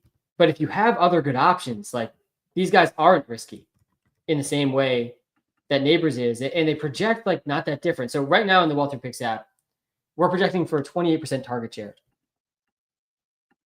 That is pretty high in the NFL. It's not that high for Neighbors, who leads the NFL with a 36% target share this season. Keenan's been playing really well in back-to-back games too. Marvin Harrison Jr. starting to pick up a little bit. Keenan Allen's been a top 5 receiver in back-to-back games. I think it's Keenan. I think I'd go Keenan, yeah, over Neighbors and Marv. Definitely a close one here. Shakir or Jennings? Yeah, Shakir, man. Abdullah or Etienne? Oh, God. I mean, yikes. I think I have them both as must benches. I think you probably go Etienne over Abdullah. Man, that just shows you how bad of a season it's been for Etienne. Here we are in week 14, the week before the fantasy playoffs, and we're talking through. George Pickens is out today. I had a feeling he was going to be one of these guys. George Pickens inactive today. That's big breaking news. That's big breaking news here for George Pickens. I'm going to be updating live here on this live stream, the Walter Picks app here. We'll talk through how this is going to affect different guys. But George Pickens out. That's massive, man. We had him for a 28% target share in this game. This offense suddenly looks like the Saints. This looks like the Saints now. We've got Calvin Austin, Van Jefferson, Mike Williams has got to play a bigger role today for sure. He's probably going to be up to like a 10, 12% target share. Calvin Austin's going to get to like a 16% target share projection. Van Jefferson's going to be at like 13, 14%. Cordell Patterson, he's going to be up there now too. He had an 8% target share last week. We'd probably project him close to that again this week. Najee Harris is going to have to go up as well. Man, I mean, what is this team going to do? They might play Scott Miller. Roman Wilson's been out all season. They Ben Skoranek. He had a 3% target share last week. You've got to give him some targets. Yikes, man. I mean, absolute yikes for this team. Suddenly the Steelers are like a really at risk to not win this game. We're going to lower Van Jefferson here. Mike Williams. All right, so none of these guys are really startable still. I mean, it was a slight boost to Najee and Warren, and definitely a slight boost to Cordell Patterson, a slight boost to Pat Freiermuth here as well. Mike Williams, too. We probably see a more featured Mike Williams role. George Pickens out today. Massive breaking news on the live. I had a feeling either him or Neighbors were going to get ruled out. I still think we're waiting for Neighbors. Jalen Coker officially inactive. Malik Neighbors officially active. Alan Lazard active too. Man, Pickens, this is big. Let me update the app here quick. We'll go through in like 10-ish minutes, likely.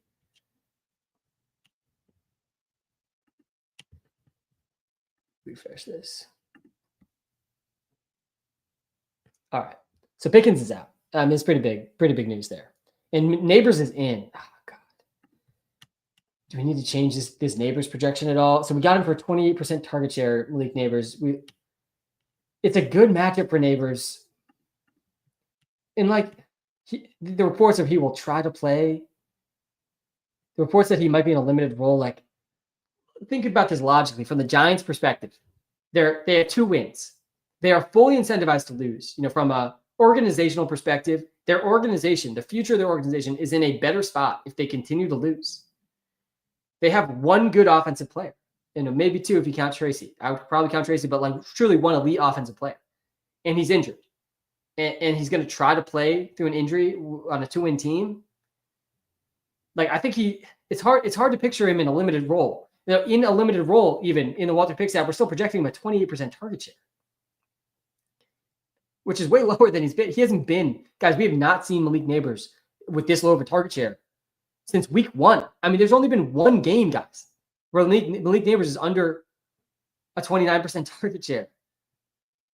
Really rough to try to project this for sure today. All right, let's get back to some of these start sits, though. Sorry, there was some breaking news with George Pickens, and that's pretty big. So the actives today: Bucky Irving's active, Malik Neighbors is active, Jacoby Myers is active, Kendre Miller is active, George Pickens is inactive, Madison is inactive, Breece Hall is inactive, Raheem Mostert's inactive, Cedric Tillman is inactive. So yeah, I would go Keenan though, by the way, in that start sit we had there. Let me know in the TikTok live what positions you guys want to see next. We're on the receivers. Let's hop to the running backs here. MVS or Wandale or Worthy. Oh man, I think I'd go Wandale there over Worthy and over MVS.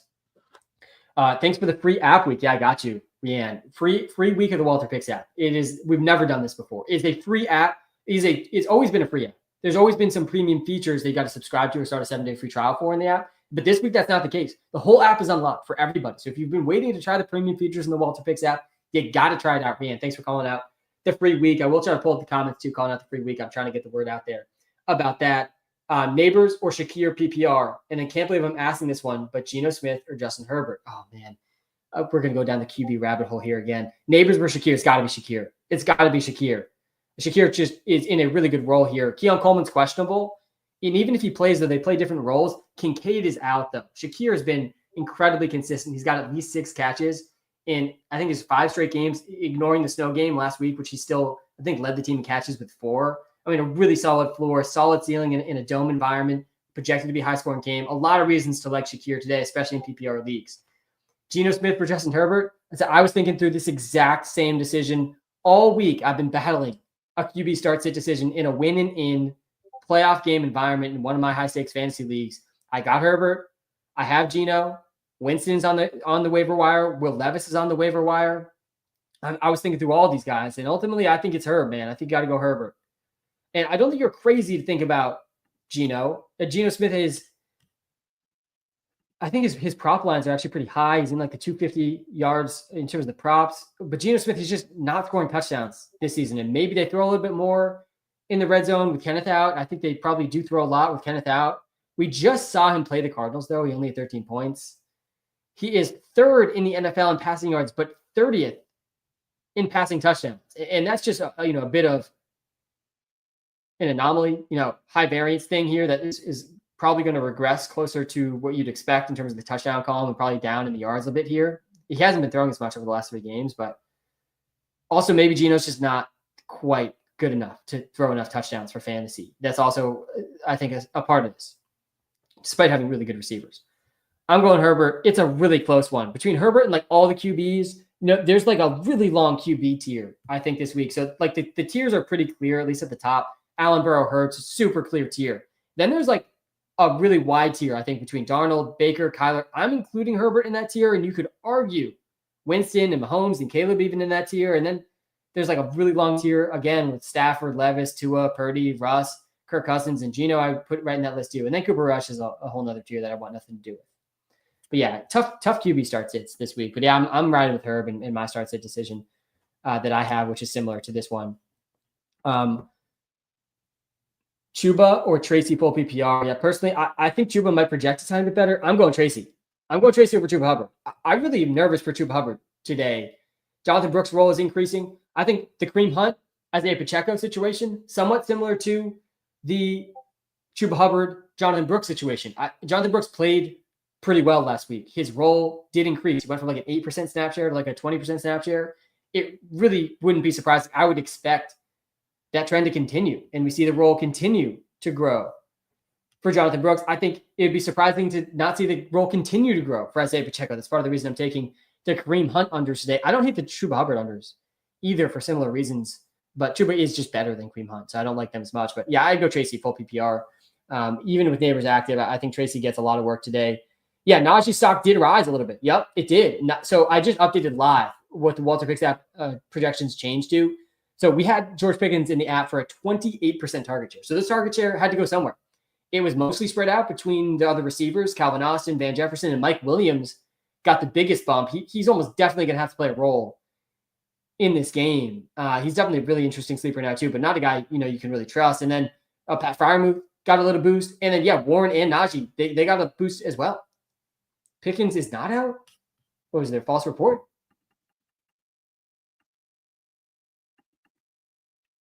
No, he is out. Pickens is out.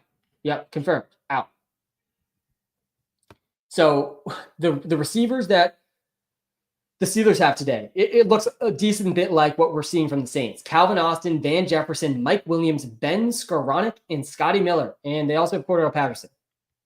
And Jalen Warren and Najee, obviously. Happy morning, Sam. Thanks for the free week. Got you, Chris. Yeah, it's free week in the Walter Picks app. The whole app is unlocked for free. Got to check that out if you haven't yet. Devontae Smith or D-Hop. Yeah, I lean towards benching Devontae Smith. He's also, I think, one of the more underrated receivers in the NFL right now just because we haven't seen him for a little while. And he had a couple of quiet games, I think, before the injury too. Yeah, we haven't seen Devontae Smith have more than 4 catches since week 8. 6 weeks ago. But he's definitely still, an elite receiver. I just don't think the Eagles are going to need to pass much in this game. They're 14-point favorites. Ladd, Neighbors, or Kyron. I definitely would go Kyron there. And then I think it's Ladd over Neighbors personally.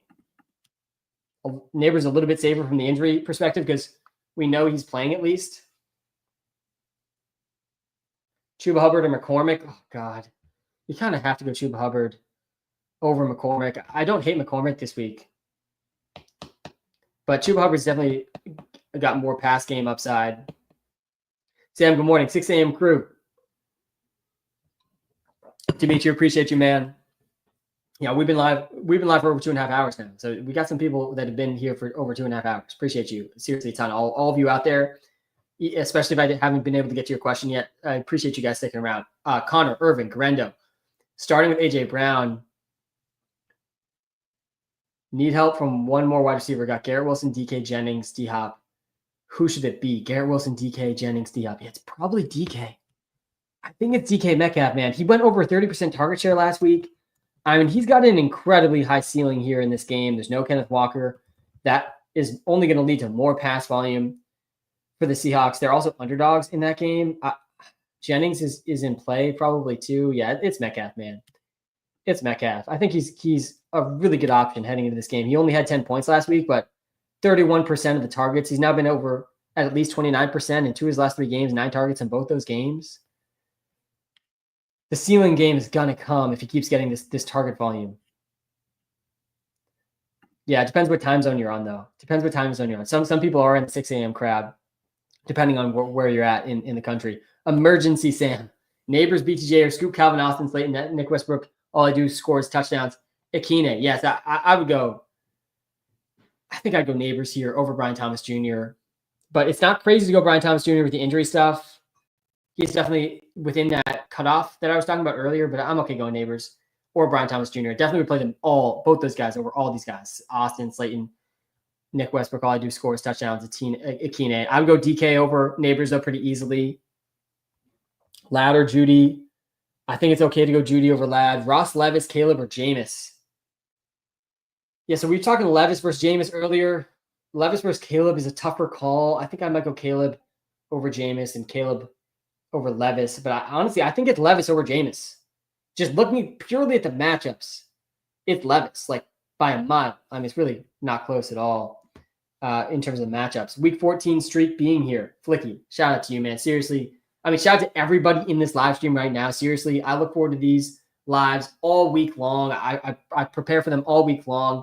We're literally reacting live to some breaking news. And I appreciate you guys so much, especially everyone that's been here since right when we started in the morning, especially everyone that's been here since week 1. We're 14 Sunday morning lives in, especially everyone that's been here for multiple years, man. This is year 4 of going live every single Sunday morning. Man, it's crazy how fast the time goes. All right, Purdy or Herbert? Yeah, it's Herb, man. It's Herb. Herbert is a really tough start with the lad injury, with how last week went, with the other receivers having bricks for hands. And again, I mentioned it earlier, a narrative that's I think getting like way overlooked for the Chargers because Quentin Johnson has been so bad that he's overshadowing how bad Josh Palmer's been. Where's Josh Palmer been? Man, how has he not stepped up with the situation the Chargers are in and some of what we saw from him last season? I'm still waiting for it from Josh Palmer, but yeah, I'm going Herbert over Purdy still. And then Ingram versus Johnny, it's got to be Johnny. It's got to be Johnny for sure. DJ or Ridley. Yeah, it's DJ more over Ridley. I do like the Ridley revenge game narrative, but I still think I'd go DJ Moore. But Chuba is playing the Eagles defense, McCormick the Bucks. Yeah, it's not easy. It's not an easy call. And again, I was just saying I kind of like the Chuba Hubbard unders. Like, it's not crazy to go McCormick over Chuba Hubbard. Chuba Hubbard is definitely better than him from real NFL standpoint. I think he does have more pass catching upside than McCormick.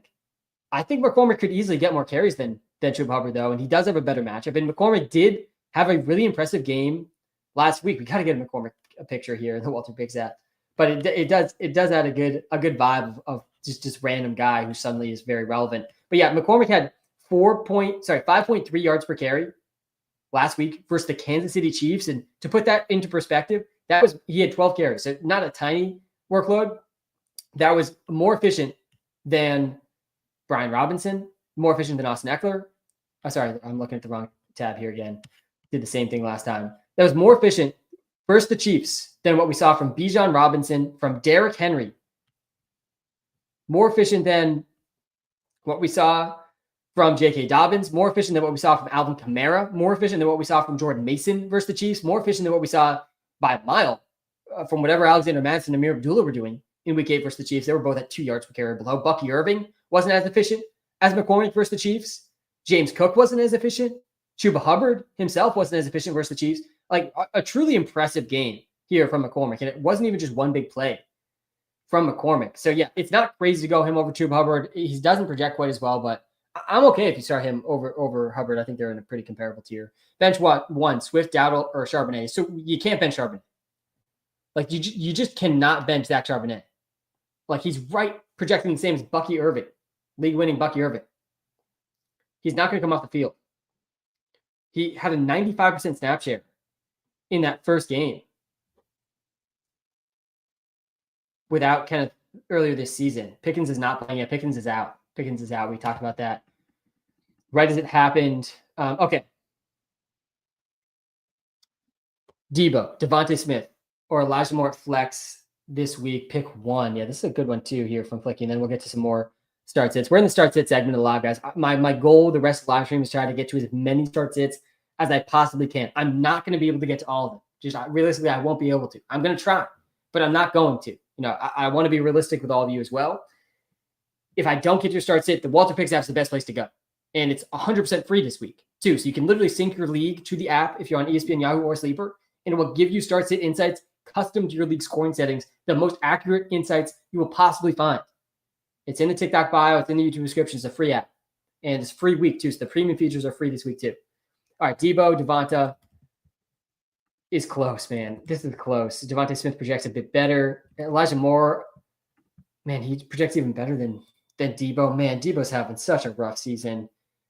And the Eagles receivers, obviously you're starting A.J. Brown, but the Eagles might not need to throw today. We could see fewer than 20 pass attempts from the Eagles, and it just would not be surprising. It really wouldn't be surprising. I would go banged up Neighbors, I think, over Juwan Jennings, but I think it's okay to start a bunch of guys over Neighbors and McConkey if you want to play it safe. It's okay to play it safe. It's up to your risk tolerance. We'll talk through that in a second again. But yeah, it's Devontae Smith here versus the Panthers. I mean, it's a good matchup, assuming the pass volume is just high enough. Debo's got the high ceiling. I'm okay going both Devontae and Debo, honestly, over Elijah Moore, even though Elijah projects a bit better than Debo here as well. All right, let's talk to the Neighbors and McConkey start sit again really quick, just because I know there's a lot of Neighbors and McConkey questions, and these are not easy start sit decisions between these two guys. You got to think through, ask yourself before even thinking about who you're going to start or sit for some of this stuff. Ask yourself, do I want to risk it for the ceiling, or do I want to play it safe and try to at least lock in 10 points? Well, in another way to think about the ceiling floor decisions, do I want to shoot for 20 plus, Or do I want to play it safe and just try to get 10 plus? And obviously, you're not going to be able to predict that perfectly, but it can help with your decision making. Because McConkey has a floor of 0. He might not play. I think he's going to play. But he is a game time decision.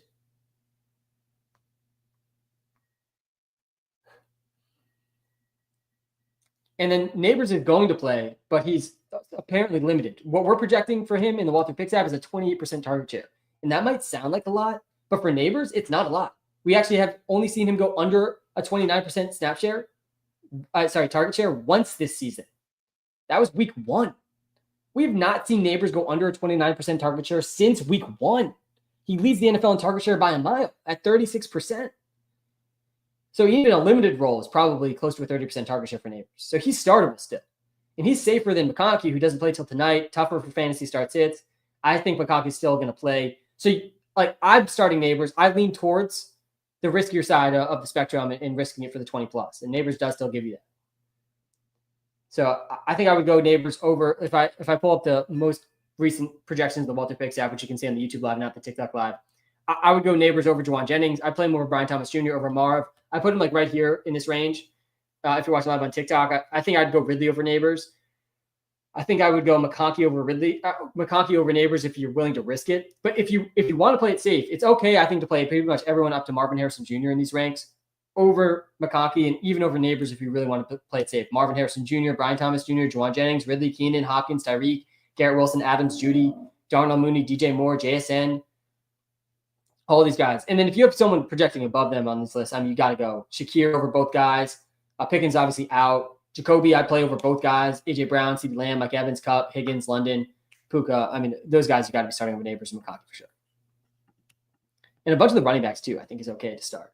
Got to win to get in. Full PPR, pick 2. 1 for wide receiver, 1 for flex. Addison, BTJ, and Marvin Harrison Jr., Devontae Smith, Garendo.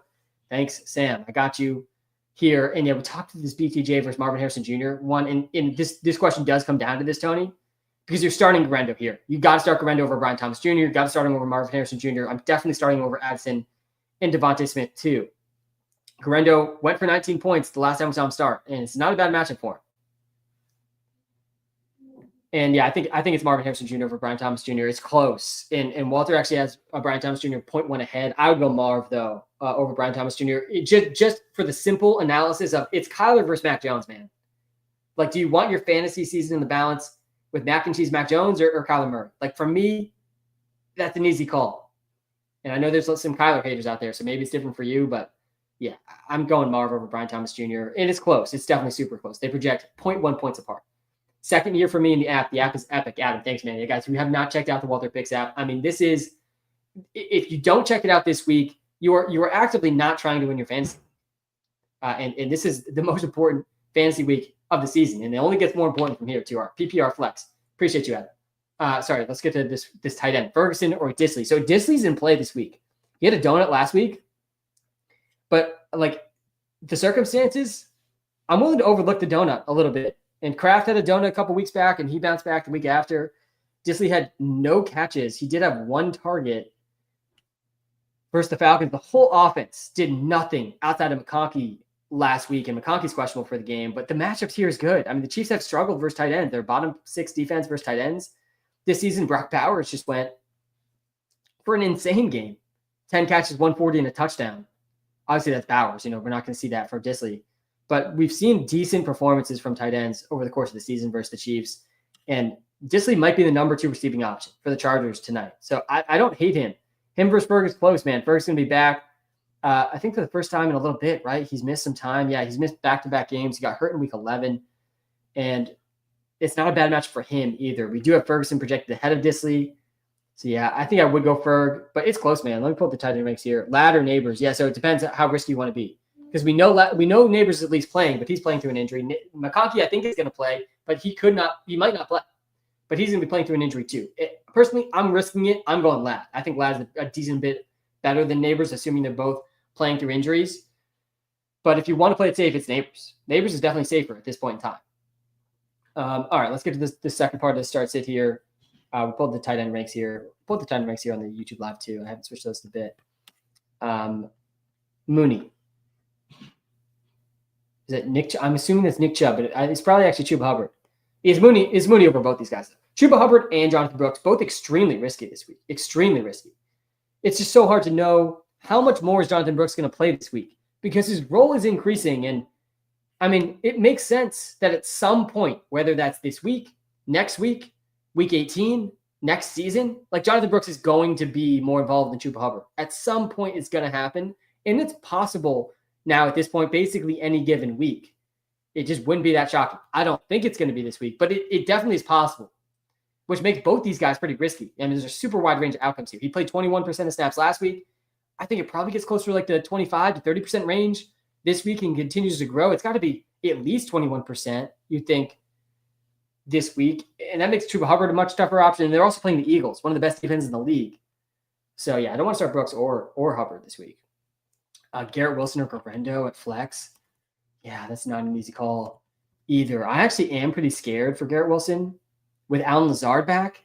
Now he could be third in the Aaron Rodgers pecking order because, I mean, Aaron Rodgers loves Adams.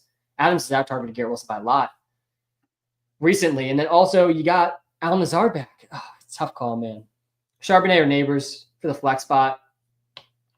This one to me is not hard. Like the Zach Charbonnet starts it this week, I really don't think it's hard. I think you got to go Sharp. You got to start Charbonnet over like almost everybody. I'm playing him over Tracy. I've seen that one in the TikTok live. Guys, Charbonnet is a solid tier 2 option in the running back group. Like he's in the same tiers as Bijan and Bucky and James Conner and Kyron Williams. I mean, he's going to play almost every snap. He's going to get almost every running back touch. He could get all the running back carries. He did last time Kenneth was out. Start one, Pacheco or Najee, please. This is a huge week for me. Hector, how are we doing, man? Let me actually close and open the Walter Picks app here quick because we did just refresh the Steelers projections like very recently with the Pickens news, and it did bump it bumped basically everybody in the offense like a little bit. Mike Williams got the biggest bump of the group with Pickens out. But, I mean, the 28% of targets we had projected for Pickens are going to have to go somewhere. Let's go. Najee is now up to running back 11, and then Pacheco. Yeah, it's Najee. It's got to be Najee. And Najee's coming off his best game of the season. I've talked about, I think, extensively on these Sunday morning lives at this point. Najee's a floor option, but he hasn't really had a ceiling. And we saw the ceiling last week. It was his best game of the season. Was running back 3 last week. Good matchup versus the Bengals. He struggled versus the Browns last time. So 2 weeks ago was his worst game of the season and against the same team he's playing this week. But then last week was his best game of the season in a pretty good matchup. But he had 6 catches in that game, season high. So, yeah, you can do much worse than Najee. He does have a solid floor. I mean, he's got at least 16 opportunities, carries plus targets in every single game this season. There is not very many guys you can say that about. It's an extremely short list. I could probably count them on one hand. Lost Pickens, need help. Full PPR flex spot. Just need one. Abdullah, Parker Washington, MVS, Noah Gray, or David Moore. Sawyer, you're in a tough spot here, going from George Pickens to one of these guys. These are the types of questions, though, man. These are the questions that get me up in the morning. Because this is what fantasy is all about. We're here in week 14. You got to win to get in the playoffs. And you got Amir Abdullah, who is probably going to win, I think, this starts the decision. Parker Washington, who absolutely balled last week. And then we got to include Marcus Valdes-Scantling, to my disdain. And yeah, it's not scaling, unsurprisingly to me. Parker Washington actually projects the best. Parker Washington was wide receiver 5 last week. 6 catches, 103 and a touchdown. I mean, Mac Jones came in and he was peppering Brian Thomas Jr. a little bit more, I think, than Lawrence was. I mean, but both these guys, he had a 29% target share. Yeah, I think it's Parker Washington, man. I think it's Parker Washington. And Sincere McCormick is ahead of Abdullah. Abdullah's got the receiving role, I think, on lock. But yeah, I'm cool going with Parker Washington here. And David Moore's maybe in consideration too. Let's actually just do this one quick because he's had a role too. He actually might project a bit better. He does project. Both guys are 0% to go over 25 according to Walter. Let's see what the role was for David Moore last week. 9 points. He's been over 20% target share back-to-back games now. He's 19 targets his last 2 games. I still think I would go Parker Washington, honestly. It's close, but I'm looking going Parker Washington there. Braylon Allen, Pacheco, or Swift. Pick 2. Man, Pacheco versus Allen. Not an easy call. I think it's Pacheco. Yeah, it's Pacheco, and it's Swift over Braylon Allen. I do like Braylon Allen a lot this week. But I do think Isaiah Davis will be involved as well. Neighbors or Jennings? Yeah, I'm going Neighbors over Jennings. Good morning, Sam. No longer morning, Brian. It is no longer morning. We are firmly in the afternoon, less than an hour from lots of good football on our TV screens. Anyone worth starting with the Steelers after Pickens is confirmed out? Just the running backs. Really just Najee. Najee's the only guy really worth starting. And I think Mike Williams' role will grow. We really spread out the target share across all the guys. So Malik Neighbors is active. And George Pickens is inactive. I'm going Sharp over Neighbors. DK, Neighbors, MVS, or Addison. Got to be DK. And this one's, please get MVS out of this.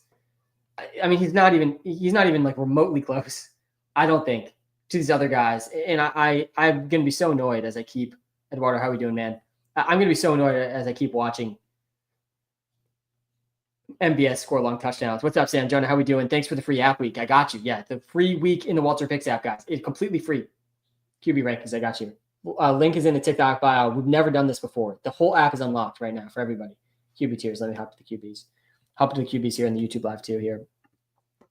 All right, winning in week for almost all of my leagues. Yeah, huge week, Jonah. Me too. PPR pick 2. Braylon Allen, DK, Tracy, Debo, BTJ, or D-Hop. Yeah, I think it's the first 2.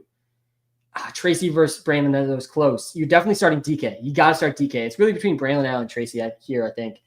And, Debo's such a tough start sit. Wow, these guys are back-to-back in the ranks here. Debo's such a tough start sit every week, and you just can't trust him. Like, it's so hard to rationalize starting him right now.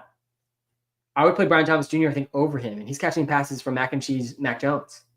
I would go D-Hop over Debo, too. But I'm playing DK over all those guys, like, very easily. I think he's, like, tiers above pretty much all these other options. And then I think it's Tracy. I think it's Tracy over Braylon Allen. It's super close, and the matchup's a bit better for Braylon, but both these guys have good matchups. Neighbors is a bit hobbled. Tracy's the healthiest, best option on the Giants offense today, and Tracy didn't play in the first drive, a little bit of a benching because of the fumbling issues. He still played 73% of snaps last week, though, versus the Cowboys, which is, close to like season highs for him. He hasn't been much higher than that this season. Good matchup for him here. Yeah, I would go Tracy. It's close. It's definitely close. I'm excited about Brandon Allen too, man. Very excited, but I think it's Tracy. Russell Wilson or Geno? I think it's Geno. You can't start Russ at this point. Without Pickens, how are we starting Russ, man? How are we starting Russ? You can't. You can't do it. Debo or Devontae Smith? I think I'd go Devontae Smith. Garendo or Neighbors in the flex? Yeah, I'm fine going Garendo here. I'm fine going Garendo over Neighbors. I think that's fine. He's got a similar ceiling, I think, to Neighbors and a better floor with the injury stuff for Neighbors. Need a win to get in. Brandon Cooks or Quentin Johnson if McConkey is out. Man, if McConkey's out, it's probably Quentin Johnston. I don't think he's going to be out, though. Hurts, Tua, Williams, pick 2. Yeah, it's probably Hurts and Williams. I mean, you're not benching Hurts. Wow, Williams and Tua, they're actually really close. But yeah, I think I would go Caleb. Tua's kind of been balling, too, though. I mean, Tua's an interesting option this week for sure. Neighbors or BTJ? Yeah, I'm going Neighbors over BTJ personally, but that's like right at the cutoff that I think it's okay to go BTJ. You got to ask yourself the risk tolerance you have. Because the ceiling is higher for Neighbors. The floor is arguably a bit better for Brian Thomas Jr. with the injury stuff. For Neighbors, Judy or Keenan now with Pickens out. Yeah, this is not easy too. Winning, I get a first-round bye. That's massive. If any leagues with buys, and the bye is massive in real NFL and in fantasy too. Yeah, it's Judy over Keenan.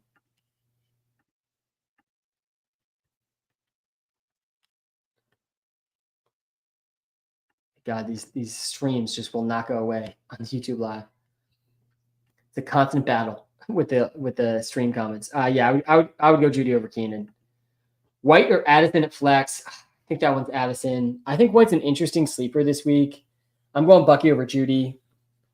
Let's go back to the decisions here. The high-level start sits on the TikTok live. Shout out to everyone in the live stream right now, guys. If you're watching live on YouTube, we're almost 3 hours in. We're heading towards the end of the live stream. I'm still going to get to a bunch of start sits here. Hit the subscribe button so you don't miss next live stream on Thursday and Sunday next week in the fantasy playoffs. If you're watching live on TikTok, guys, I will not be able to see your comments if you are not following. Smash the follow button. Do appreciate it. I would go McCormick over Abdullah. Yeah, McCormick's going to out-touch Abdullah almost definitely. I'm playing Mike Evans over CeeDee Lamb, I think. I don't want to bench Mike Evans. I don't really want to bench Lamb either, but Lamb's dealing with the injury. Like, there's a lower floor, I think. Tua or Hurts playing against Tyreek. Doesn't matter. Do not think I would not overthink in situations like this. Hurts is just undoubtedly a better option than Tua. As good as Tua's been playing, too. Morning, Sam. Who to flex in full PPR? Shakir or Addison? Yeah, Shakir, man. Shakir projects as a top 12 wide receiver.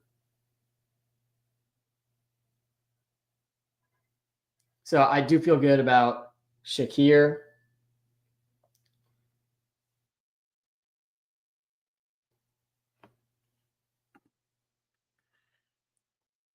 Bucky or Bijan? Yeah, you're going Bijan there. Ikine or Aaron Jones or Pat Fryermuth? Yeah, I'm going Aaron Jones for sure here. Pacheco, D-Hopper, Marvin Harrison Jr., Star 49ers or Saints, and Reichard or Myers. Yeah, I'm not going to go to the kicker one here. I think it's Pacheco and Marv, though. Man, Marv versus D-Hop is actually close. Let's go to the wide receiver tiers here again.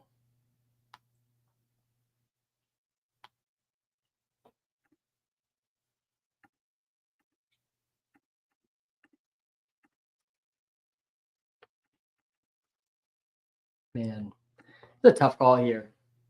Marv's got the higher ceiling. Hopkins got the better floor. Bit of a better matchup here for Marv. Yeah, I think this is Hopkins. I think it would go Hopkins. So it's Hopkins and Pacheco, but I don't really want to start both those guys. So yeah, I think I go back to my original answer. I'd go Pacheco and Marv in a spot like that. Thoughts on Coleman? Yeah, so I have him as a must bench. We have him for 2% target share, so we're leaning towards Coleman being out. Today is a true game time decision, but even if he plays, like, what's the role really going to be for Keon Coleman? Really tough to say. I think he's a bench, though. DraftKings, yeah, I got you, the DraftKings lineup. I'm going Shakir over Hubbard. Tight end chart, please. Yeah, I got you.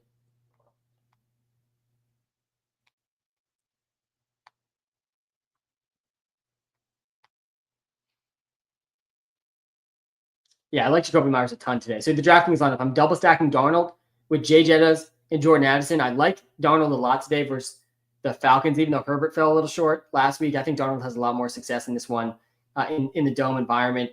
I'm running it back with Darnell Mooney, who I like a lot on the other side of that game versus the Vikings defense. One of the best pass funnel defenses in the NFL. I mean, maybe the most pass funnel defense in the league. You can't run against the Vikings, but you definitely can throw. They also are often leading, which leads to more passing. And then I'm going Kamara and Zach Sharp. Really unique DraftKings week where there's going to be a huge ownership around Zach Charbonnet, Braylon Allen, and Isaac Guerrero, which they're all priced so low. They're not priced as starters when they are, that you can pay up for Kamara and Saquon. So I think Kamara, Saquon, and those three guys are all going to have pretty high ownership. But I like Sharp the most out of that group of three. And then Jacoby Myers and Cade Otton with a mini stack there in that Raiders-Bucs game going with the Bears defense. I like this lineup a lot, man. I like Cade Otton a lot as a sneaky tight end play on DraftKings too in that matchup versus the Raiders. And I like Jacoby's ceiling a lot too.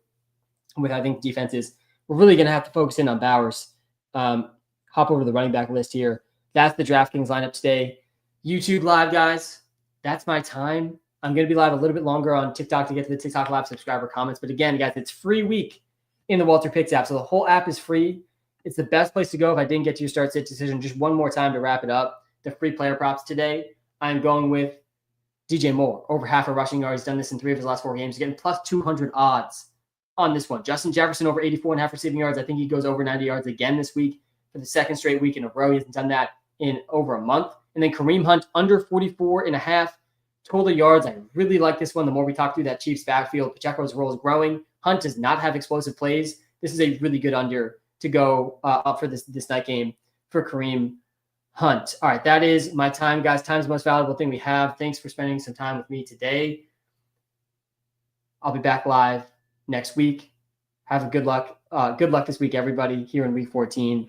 And talk to y'all soon. Enjoy week 14, guys.